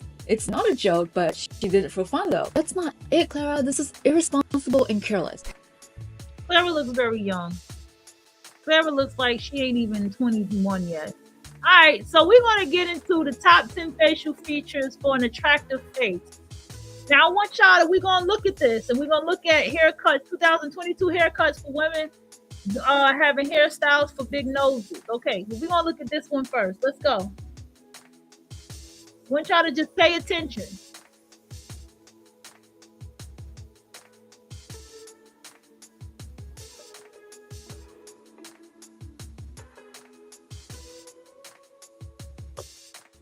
By popular demand, here are the 10 most important facial features for looking attractive according to scientific literature. Although our ranking of the top 10 features is based on scientific literature, the order of importance will obviously vary from person to person and also quite significantly varies by gender, ethnic background, and environment, as we've covered so many times on the channel in the past. Number 10 are your lips. Your lips are not as important for looking attractive as you may think. That's why they stand in at the 10th position. While the lips only have a level of importance, usually they're not features that make or break the face. Now that's interesting. They said that the lips, did y'all hear that? They said this is the top 10. So the 10th position is your lips. They say your lips is not that important. Make sure y'all can hear this. I want to make sure the music unless they are unnaturally thin or full. Usually most people don't lie towards either extreme, and nor are the lips a highly noticeable or salient feature of the face. Also, the lips are just one of the isolated features for the most part, unlike some of the others which come together with other facial characteristics. Still, the lips have a few different components to them, like lip volume, proportionality, and the shape, and lips that are overly full or disproportionate in relation to the lower third can certainly make you look less attractive. Right, the bimbo lip.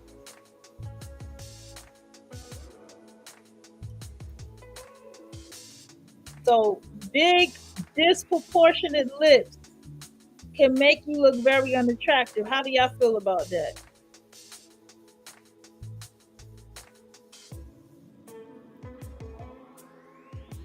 What's 21 you? Now that's something. Let's keep going. Or disproportionate in relation to the lower third can certainly make you look less attractive, but it won't make you look ugly, quote unquote, on its own. The Cupid's bow has been a historically sought after facial feature as it adds harmony to the lips and enhances their shape. There are also many ethnic variations to lip size and shape, that one specific lip shape cannot be the universal beauty standard, which is why it doesn't have a large impact on the face, because there's just too much variation. Overall, lips are important enough to make the list, but certainly not the most important facial characteristic for looking attractive. A lot of Instagram models overemphasize how much getting lip filler will give them a boost in their attractiveness, but in reality, sometimes the results actually work in their disfavor. Oh, now that's interesting. So, now this is interesting. Is that not interesting to y'all, that the lips is not that important as far as attractive face? They actually have it glow down. The ninth most important facial feature, arguably, for looking attractive is teeth and dental health. Your smile is undoubtedly one of the most expressive and important facial characteristics, where Hendry and Brewer note that teeth are an ornamental display or a rich source of genetic and environmental information about a person's face and their health. Everyone knows what bad teeth look like. They may be stained, they may be yellow, crooked, or even decaying in some cases. We associate unpleasant breath with bad teeth, even apart from the visual unpleasantness. So you can imagine how there are multiple negative associations from just one facial characteristic, which we don't see in other facial features like the lips, for example. Still, it's possible to have it that are not perfectly pearly white. Researchers know that it's just the yellowing of the teeth that makes a subject less attractive. Whitening beyond a natural level also doesn't provide any additional benefit. At this point, we aren't really talking about having an underbite or improperly aligned teeth. So we're not talking about orthodontic issues, rather just the teeth and the color themselves, as that would be a much higher point on the list, which we'll cover in just a second. We're referring to the aesthetics of the teeth, like tooth Did they get into the gap? chipped, crooked, yellow teeth. And we've made a video on teeth aesthetics here, which will explain all of those factors in more detail. But even then, your teeth won't make or break your facial attractiveness in most cases, because you can always just keep your mouth closed if you're insecure about your teeth. It doesn't have this permanent effect on your face as some of the other features higher up on the list do. Most people take for granted just how important skin health is for looking attractive, and that's why the largest organ in your body is the Number 8 is skin. Number 8 is curious. You've seen acne transformations, especially after going on acne pain. It does have a significant impact, but at the same time, it's not as important as some of the other factors which are arguably more significant. Fixing acne, especially if it's severe, will result in a significant glow up, and that's undeniable. This is because acne shrouds the beauty of facial features What is going on? like the nose, the jaw, the eyes, and it does hide the underlying bone structure by detracting away your attention to the redness of the blemishes or the pustules, the nodules, the scars even. Not only that, it also gives you an unhealthy appearance, but it does detract attention from your facial strong points. Yes. Still, as long as your skin is not severely acne-ridden, sun-damaged, or dry, it won't necessarily make or break your facial attractiveness, which is why it's placed 8. One pimple here and there won't make, say, a model less attractive. Your skin does also signal youth, so it is really quite important to maintain that throughout drinking water, wearing sunscreen, and other skin regimens like retin A. But overall, having a homogeneous or a smooth and consistent skin tone is going to boost your facial attractiveness by quite a bit. From a distance, you can't really tell the health of your skin, and it doesn't really matter all that much. Men and women alike, hair is quite underrated when it comes to looking attractive. That's why we rank it as number 7 on this list of top 10. We all know that losing hair, or balding, is really a big detractor for men's facial attractiveness in most cases. Even in women, hair length, style, and body have been shown in our previous videos with the scientific literature to drastically alter facial attractiveness. For example, Nesco and Berserker note that the long and medium length hairs had a significant positive effect on ratings of women's attractiveness, as individuals who can afford the high cost of long hair are those who have arguably good typical genetic quality, because long hair has both social costs and health costs to maintain. This is why hair is a significant, but maybe not the most important facial feature. It is expressive in terms of signaling our youthfulness, our health and fertility, and with the vast amount of hairstyles out there, a bad hairstyle can completely alter the perceived proportionality of your face. For example, a top-heavy hairstyle can make a long face look even longer, but it is also a stylistic and personality indicator too. For men, facial hair also falls under this category, and it can add some extra masculinity or mask a weaker jaw for the faces that need it. So it does have this benefit, but it's not, again, the make or break. Just look at some of the most attractive actors or models out there. They almost always have great hair. Again, this is just one of those features that won't make or break the face if you are otherwise attractive, but it is still very important as provide a little bit of a boost here and there.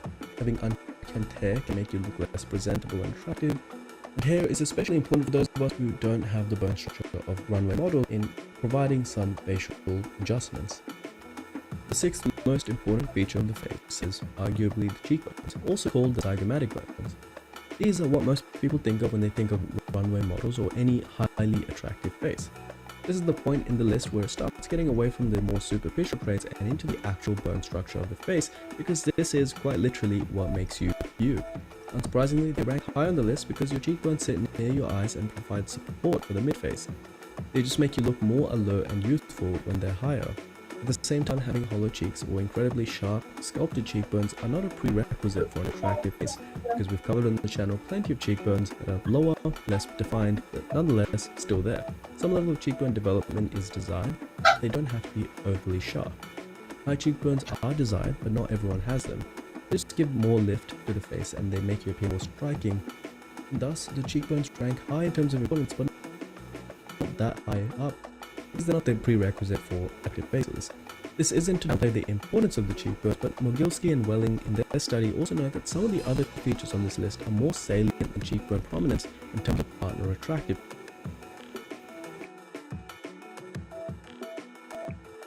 They are important, but just like the lips, they're often overemphasized. They're also identifiable.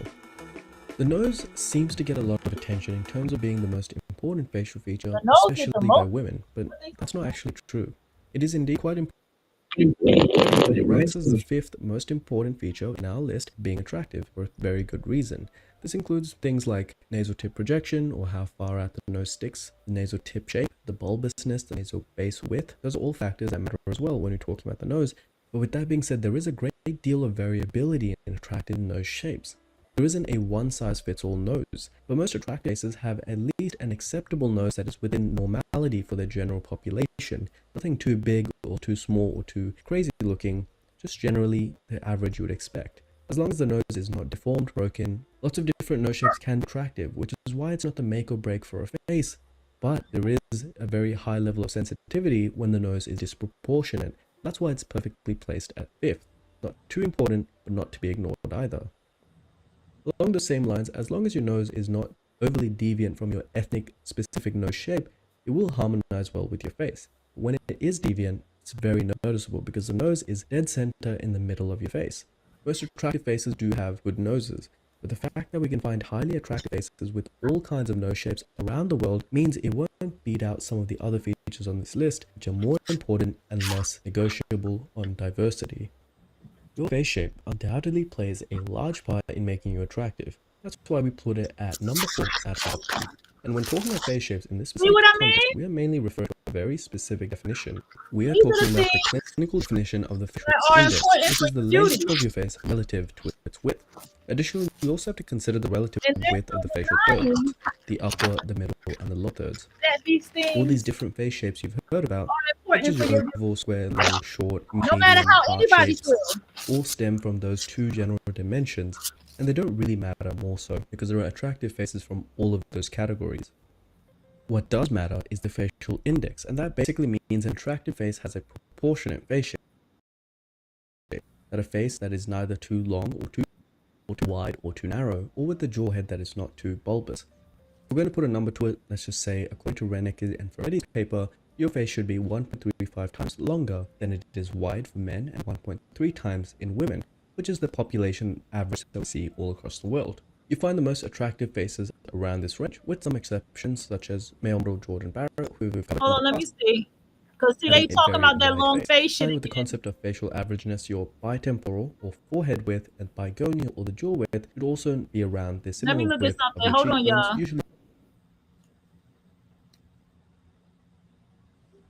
Because there's no denying that this shit is true.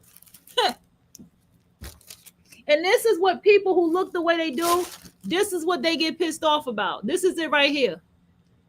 They do not like to face the reality of these type of things. And what happened to my video? It clicked off. Somebody hating. All right, hold on. We're going to go to Exoticals United. The latest video she did.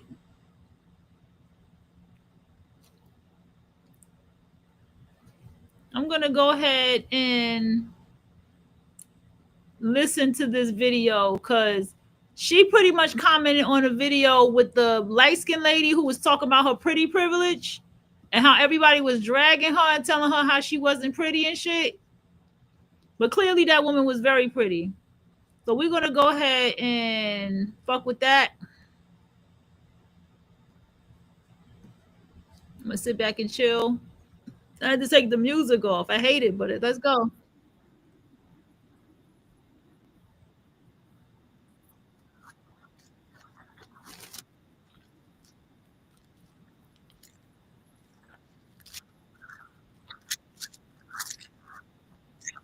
Women were coming to defend her.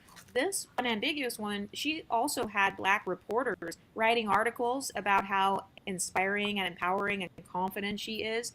So I just wanted to point out the different responses. In the Black female community, they claim that, oh, all of us are united. It doesn't matter if you're light or dark, all of us are Black. But when you actually look at how they treat women, depending on their phenotypes, it's completely different. If you are the type of Black woman who is accused of benefiting from colorism, texturism, or featureism, then you get treated differently. Oh, and I also wanted to point out that this woman also, she got doxxed.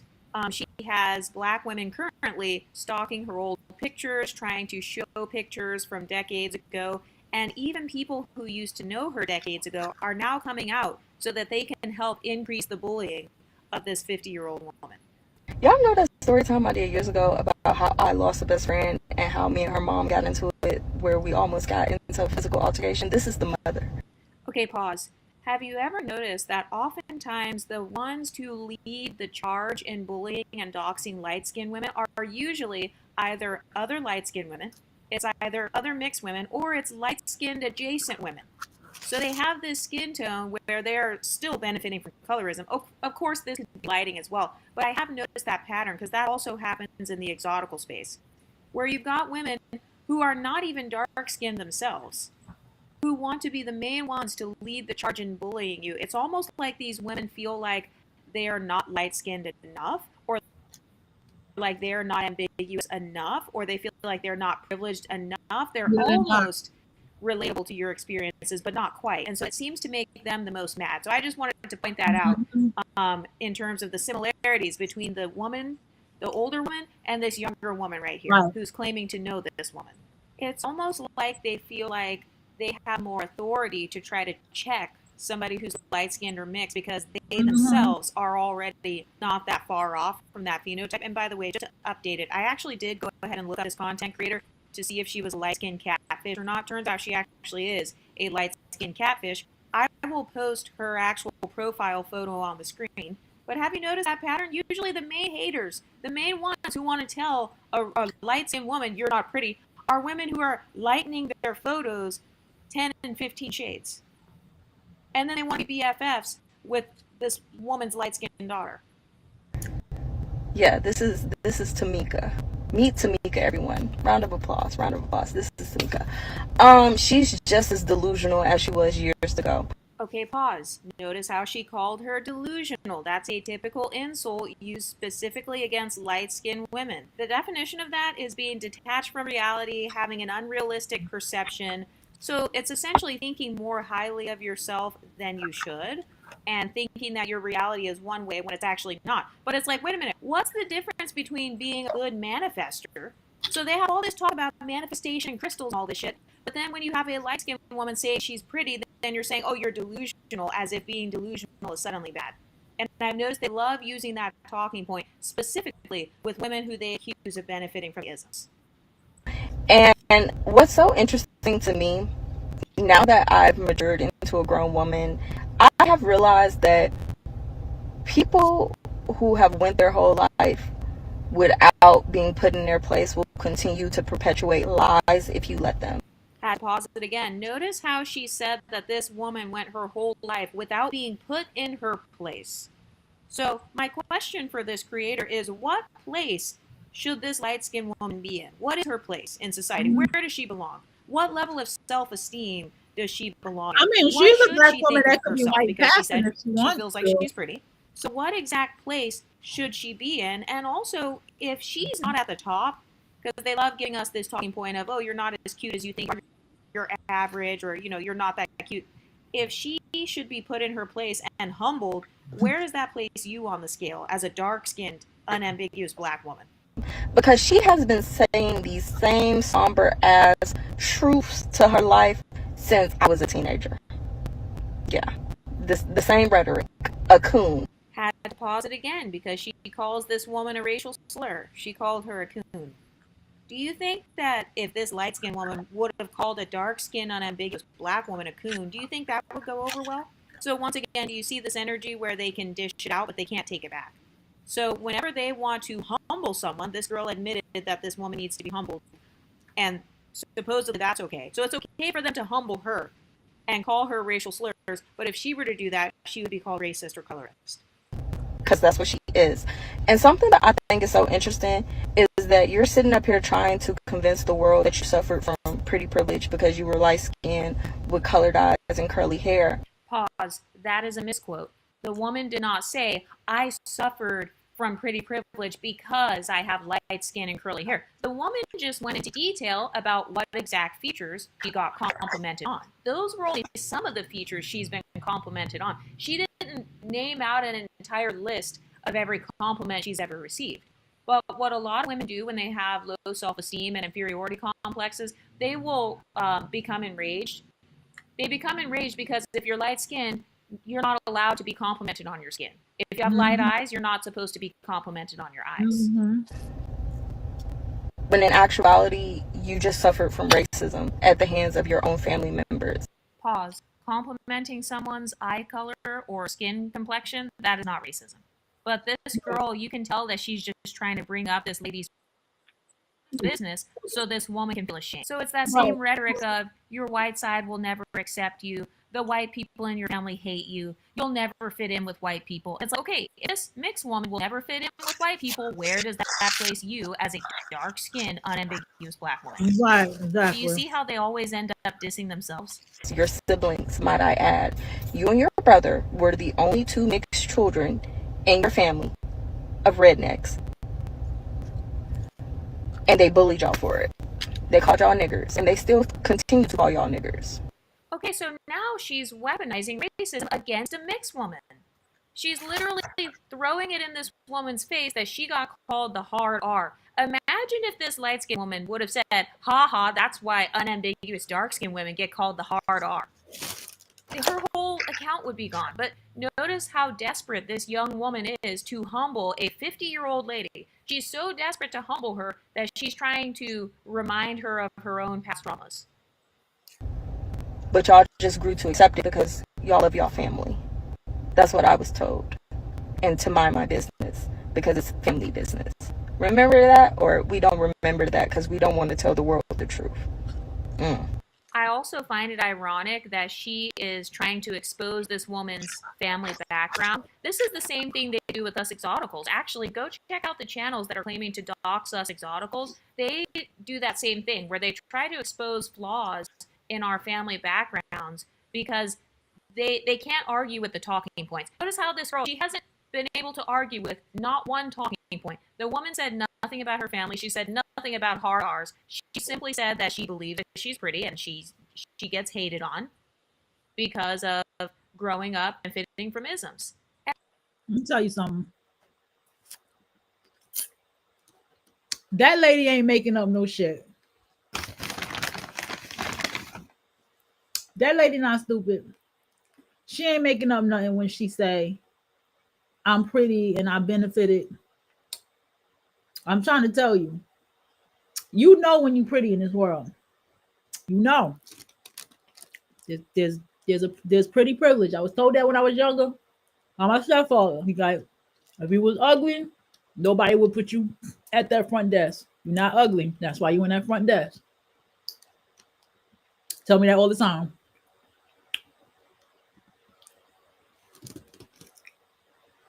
And with this whole talking point of your family doesn't like you, your family is toxic, what ethnicity of people come from the most dysfunctional families? What ethnicity of people have a high rate of single mothers or broken households or baby mamas and baby daddies? What ethnic group does this woman come from? So what they're doing is they're trying to give her this talking point of, you're at the bottom just like me. Your family's fucked up just like mine. You come from a broken home just like me. And it's like, sis, that's not the insult you think it is. You're literally putting yourself down by trying to put down this other woman. Something else that I think is so interesting is also when light-skinned women who aren't pretty claim that they suffered from pretty privilege because they were light-skinned with, you know, colored eyes and curly hair, the features that people assume will make you attractive, and they're just ugly.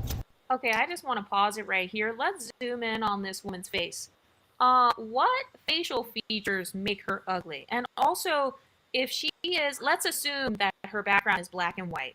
Do you think she looks more like her black side of the family, or do you think she looks... She looks more like a black side of the family. If she wanted to, Shit, my great grandma nose is smaller than hers. If she wanted to, she could have possibly did some white passing. She could have did it.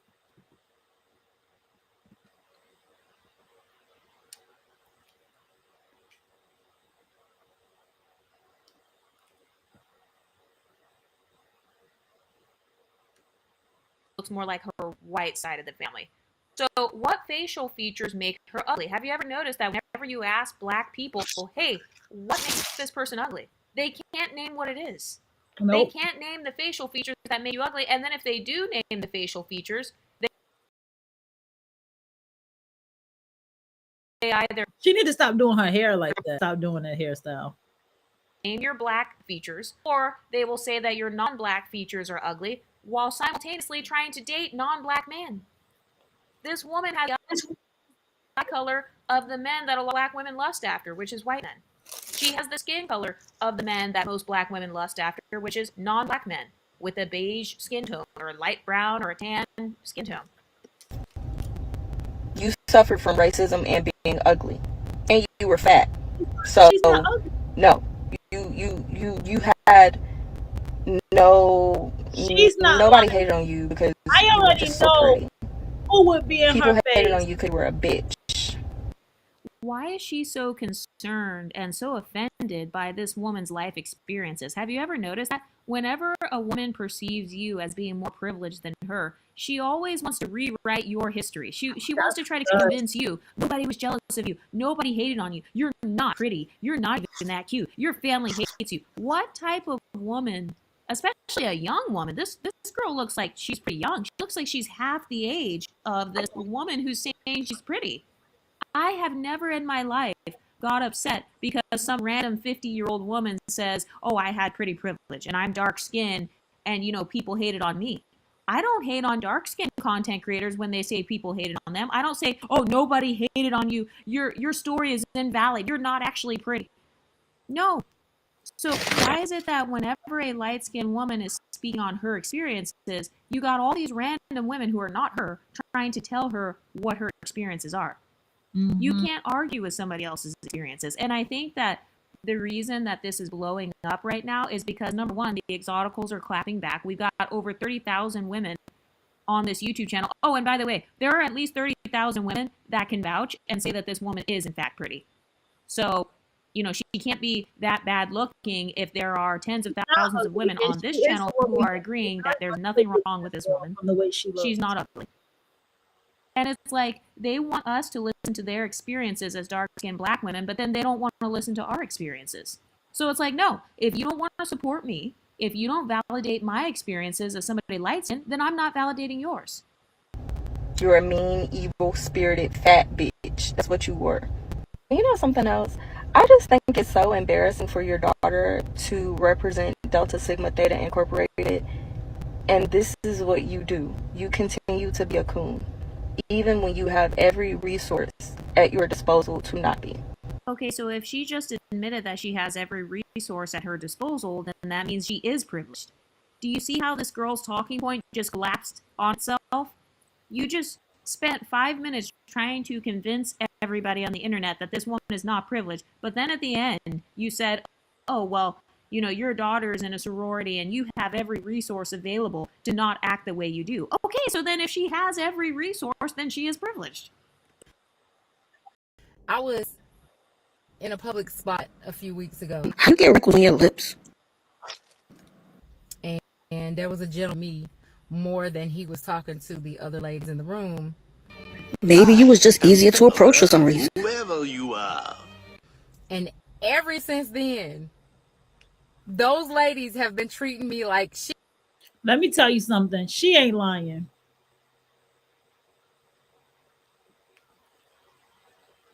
She ain't lying.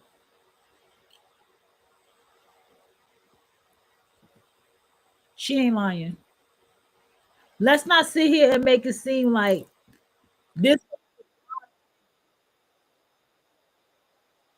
this woman is lying about somebody in the room talking to her and a bunch of broads feeling some type of way.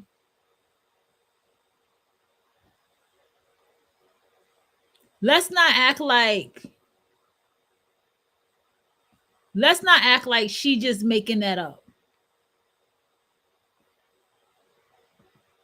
I told y'all a story about the pick me at my job. I tell y'all about the legging bitch at work, the bitch that rock leggings all day at work. Those are your pick me's. You got a job right now and a bitch gonna work every day with leggings. That's a pick me. No ass or not, it don't matter. She got leggings that make her feel sexy, that make her feel wanted, that make her feel like she stand out. She's a pick me.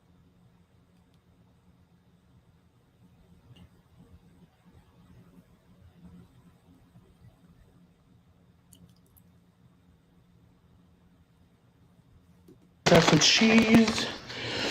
It's gonna be so good. Dude, my pizza's almost. For that Uber order. Howdy y'all, welcome back to my channel, or welcome if you are new here. Not howdy. I'll be ranting there, your girl be posting nothing but food and...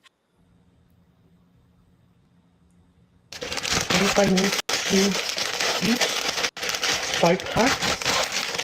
Now we know ramen is delicious.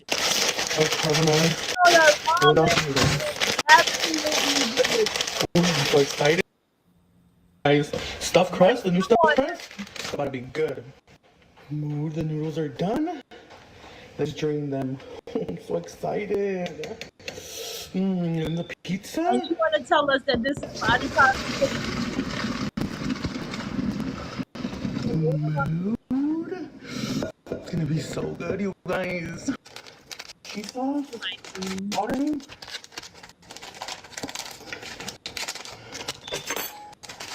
Wow, why is it moving so fast? Just breathing. Wait a minute, you guys. My food is here. Bulldog sauce.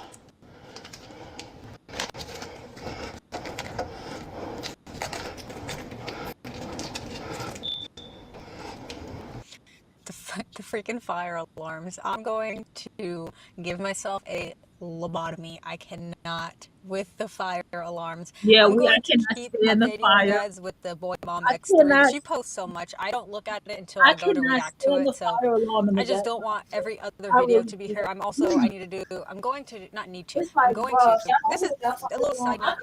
This is something that's relevant to like health, wellness. We want to change, blah blah. The words that you say matter. The words that you say have meaning. So when you say, like, I just caught myself like, oh sorry, it's not that I need to or I want to. No. You are to. I am going to catch up on Alexandra Rodriguez and Annie. Not oh I need to. Because when you're saying you need to do something or you want to do something, it's like you're giving yourself permission to already fail. When you say, I'm going to, that is you putting action to your words and you still saying it wrong. Basically making a plan to do that thing. So that's just a little thing like, oh, I want to go on a walk today, or I need to go on a walk today. No, I am going to go on a walk today. Oh, I need to eat more vegetables today, or I want to eat more vegetables this week. No. But You don't want to. You are going to eat more vegetables today. And then guess what? When you do that thing, you have more self-respect and more confidence in yourself because you said... See, this is people's problem that gets on my motherfucking nerves. And this is why I watch people like Jason Whitehead, because people like this get on my motherfucking nerves. Can y'all please stop coddling and motivationally speaking to these people? As long as you listen to this show, I need y'all to understand something. I need y'all to stop coddling and motivational speaking to these people. Please stop it, okay? No more. No more coddling. No more motivational speaking to these people, all right? They literally have made their bed, so they shall lay in it. Okay? So they shall lay in it. So even if this is rage bait, it's like, sure, yeah, you got me, I'm raging. But at the same time, it's like you're still eating this. You're not, and you're also not like proving it or sticking it to anyone. You're just killing yourself. Like this dude's gonna be dead sooner rather than later. And no one, I mean, I don't know his thoughts on like the health at every size / body positivity movement. I haven't heard him talk about anything yet, but it's like these people die and it's like, well, what did you really expect? Okay. Okay, thank you. And it's sir, not ma'am. Okay. And honestly, who really knows if he actually ordered that? He could have just picked up the phone and did that just for the show. So I don't know if there's a video of him actually eating the food or getting the food. These are some of the maruchanas that I've ate this week. Just count them. 1, 2, 3, 4, 5, 6, 7, 8, 9, 10, 11, 12, 13, 14, 15, 16, 17, 18, 19, 20, 21, 22, 23, 24, 25, 26, 27, 28, 29, 30, 31, 32, 33, 34, 35, 36, 37, 38, 39, 40, 41, 42, 43, 44, 45, 46, 47, 48, 49, 50, 51, 52, 54, 56, 57, 58, 59, 60. 60? Your early night, baby. 61, 62, 63, 64, 65, 66, 67, 68, 69, 70, 71, 72, 73, 74, 75, 76, 77, 78, 79, 80, 81, 82, 83, 84, 85, 86, 87, 88, 89, 90, 91, 92, 93, 94, 95, 96, 97, 88. 98 maruchanas this week. I got something to say. You know, honestly, I do believe that. He is round. I guaranteed you what I read about this person, I'm not going to be wrong before I get to their page. I guaranteed you when I'm going to read to this person, I'm not going to be wrong before I get to their page. First of all, I'm looking at her. You in a nurse's outfit, home health aide, something medical outfit, right? That's an obvious one. You're looking at somebody. I can't tolerate looking at him. This is to the line of I have to say the word retardation. This is at the board. This is the line of retardation. Somebody in a house that doesn't come outside, who can't come outside because it might not be safe for him to be outside. And they're getting some kind of attention in the world of social media behind the camera, right? This is what I see. So this person is a very jealous person, and she wishes bad upon people. She hopes bad things happen. This is the fake friend bitch right here that you're looking at. I'm telling you. I bet you I'm not wrong. Watch this.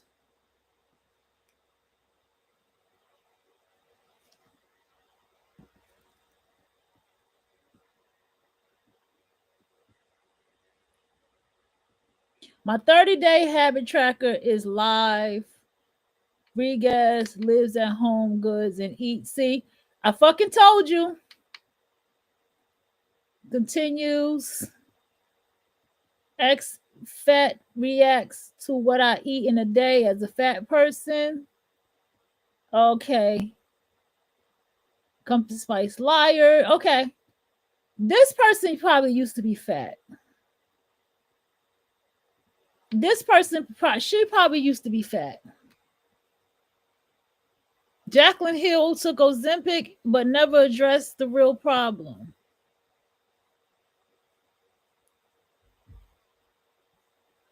Very insecure. Very insecure.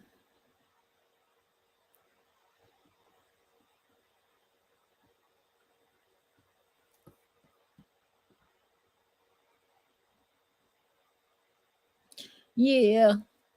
Because I couldn't watch that. I couldn't. I told you I have something with people who sit around and entertain shit like this. Like they go after people online and talk about their channels and people watching shit. I got a problem with people like this. And I could see that from the moment I'm like, like this. I can't even tolerate looking at him. Let's go back to the facial features. It kind of blocked out. Let me go somewhere else to look for it. We're gonna go back to the beauty in the face, the top 10 facial features. We were getting to basically the look of the long face look, and I wanted to wind that back a little bit more.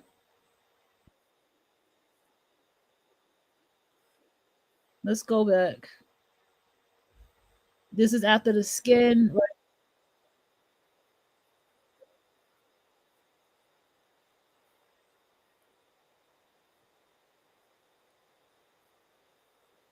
Oh, that's what they have.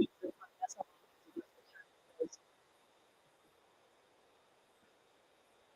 It's number eight.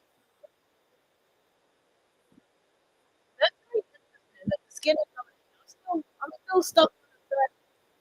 The second out. I'm still stuck on the fact that the skin is number eight.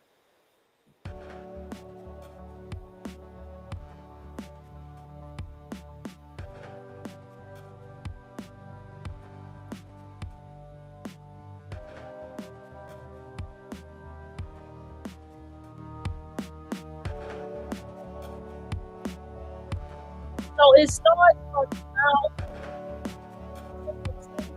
Like, it starts 10, your mouth, your teeth, 9, the skin, 8. That's interesting.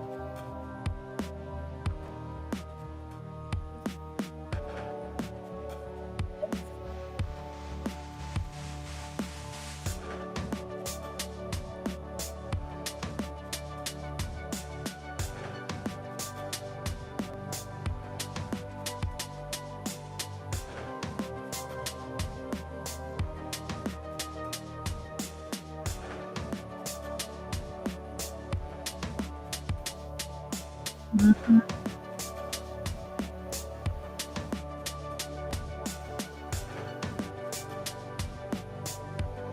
Mhm.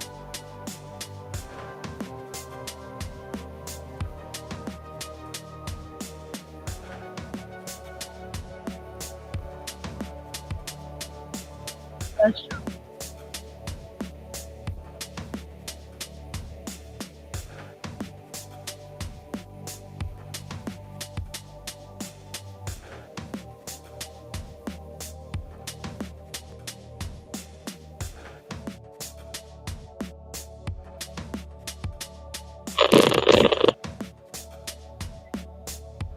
So yeah.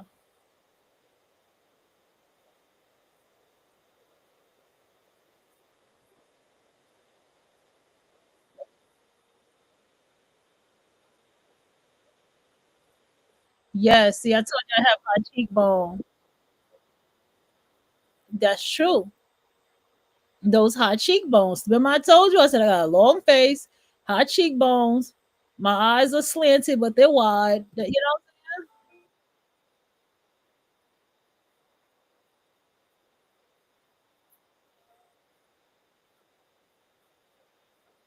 yeah, she has cute. She has a very pretty.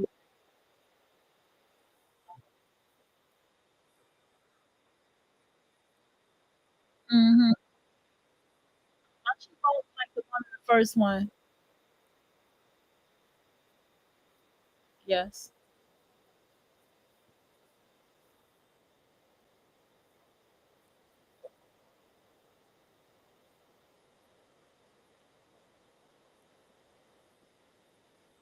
Like you see how her face is. I would say my face a little longer. This is why I had to sketch out my own face. You know what I'm saying?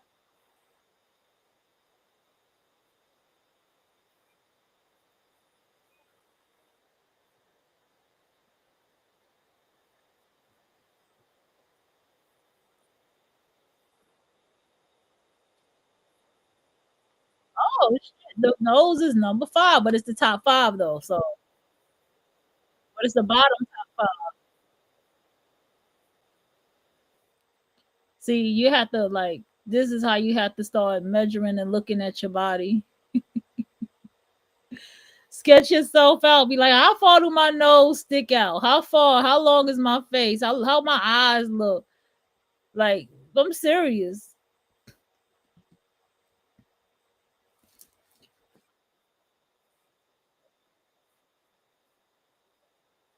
Oh, this the troublemaker nose.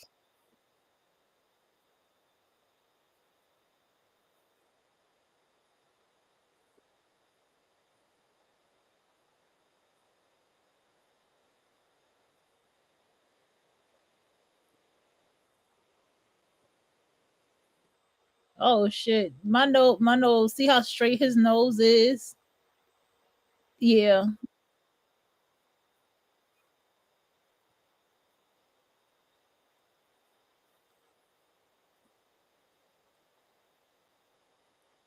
See? So you do have to look at, is your nose disproportioned?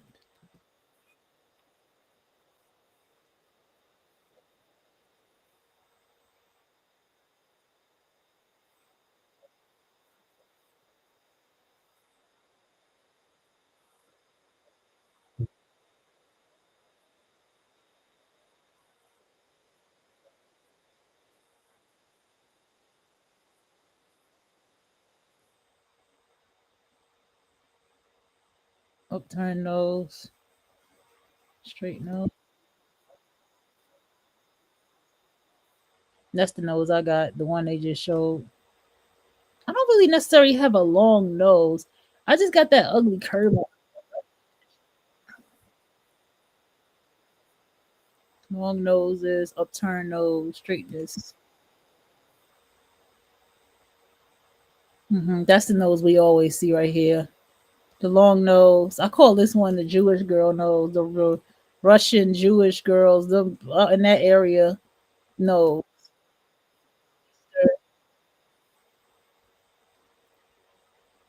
upturned nose.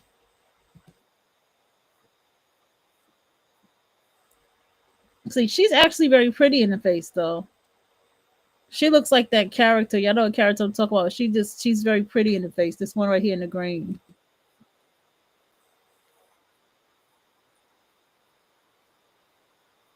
Damn. Number 4 is the shape of your face.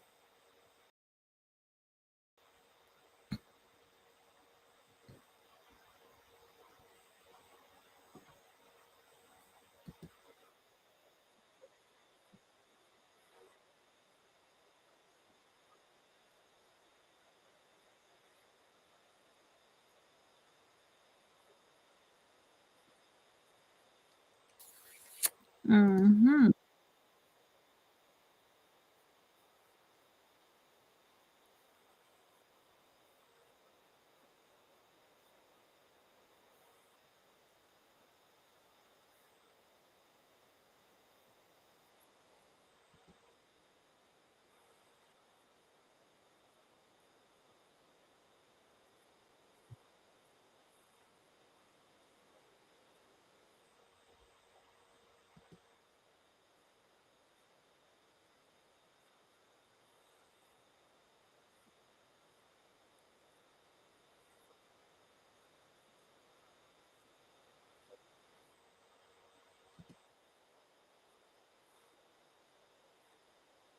See that again?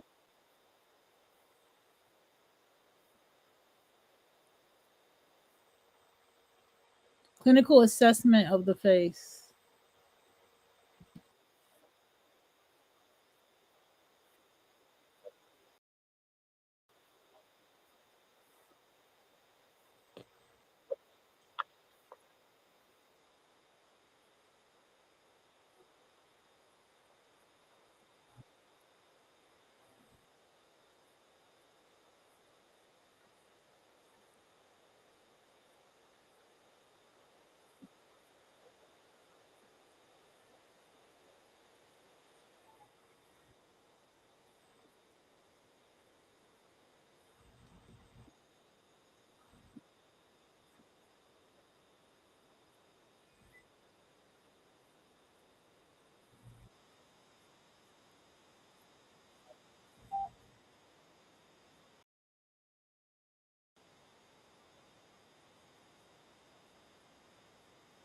Nice eyebrow.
more. We're gonna get into this more.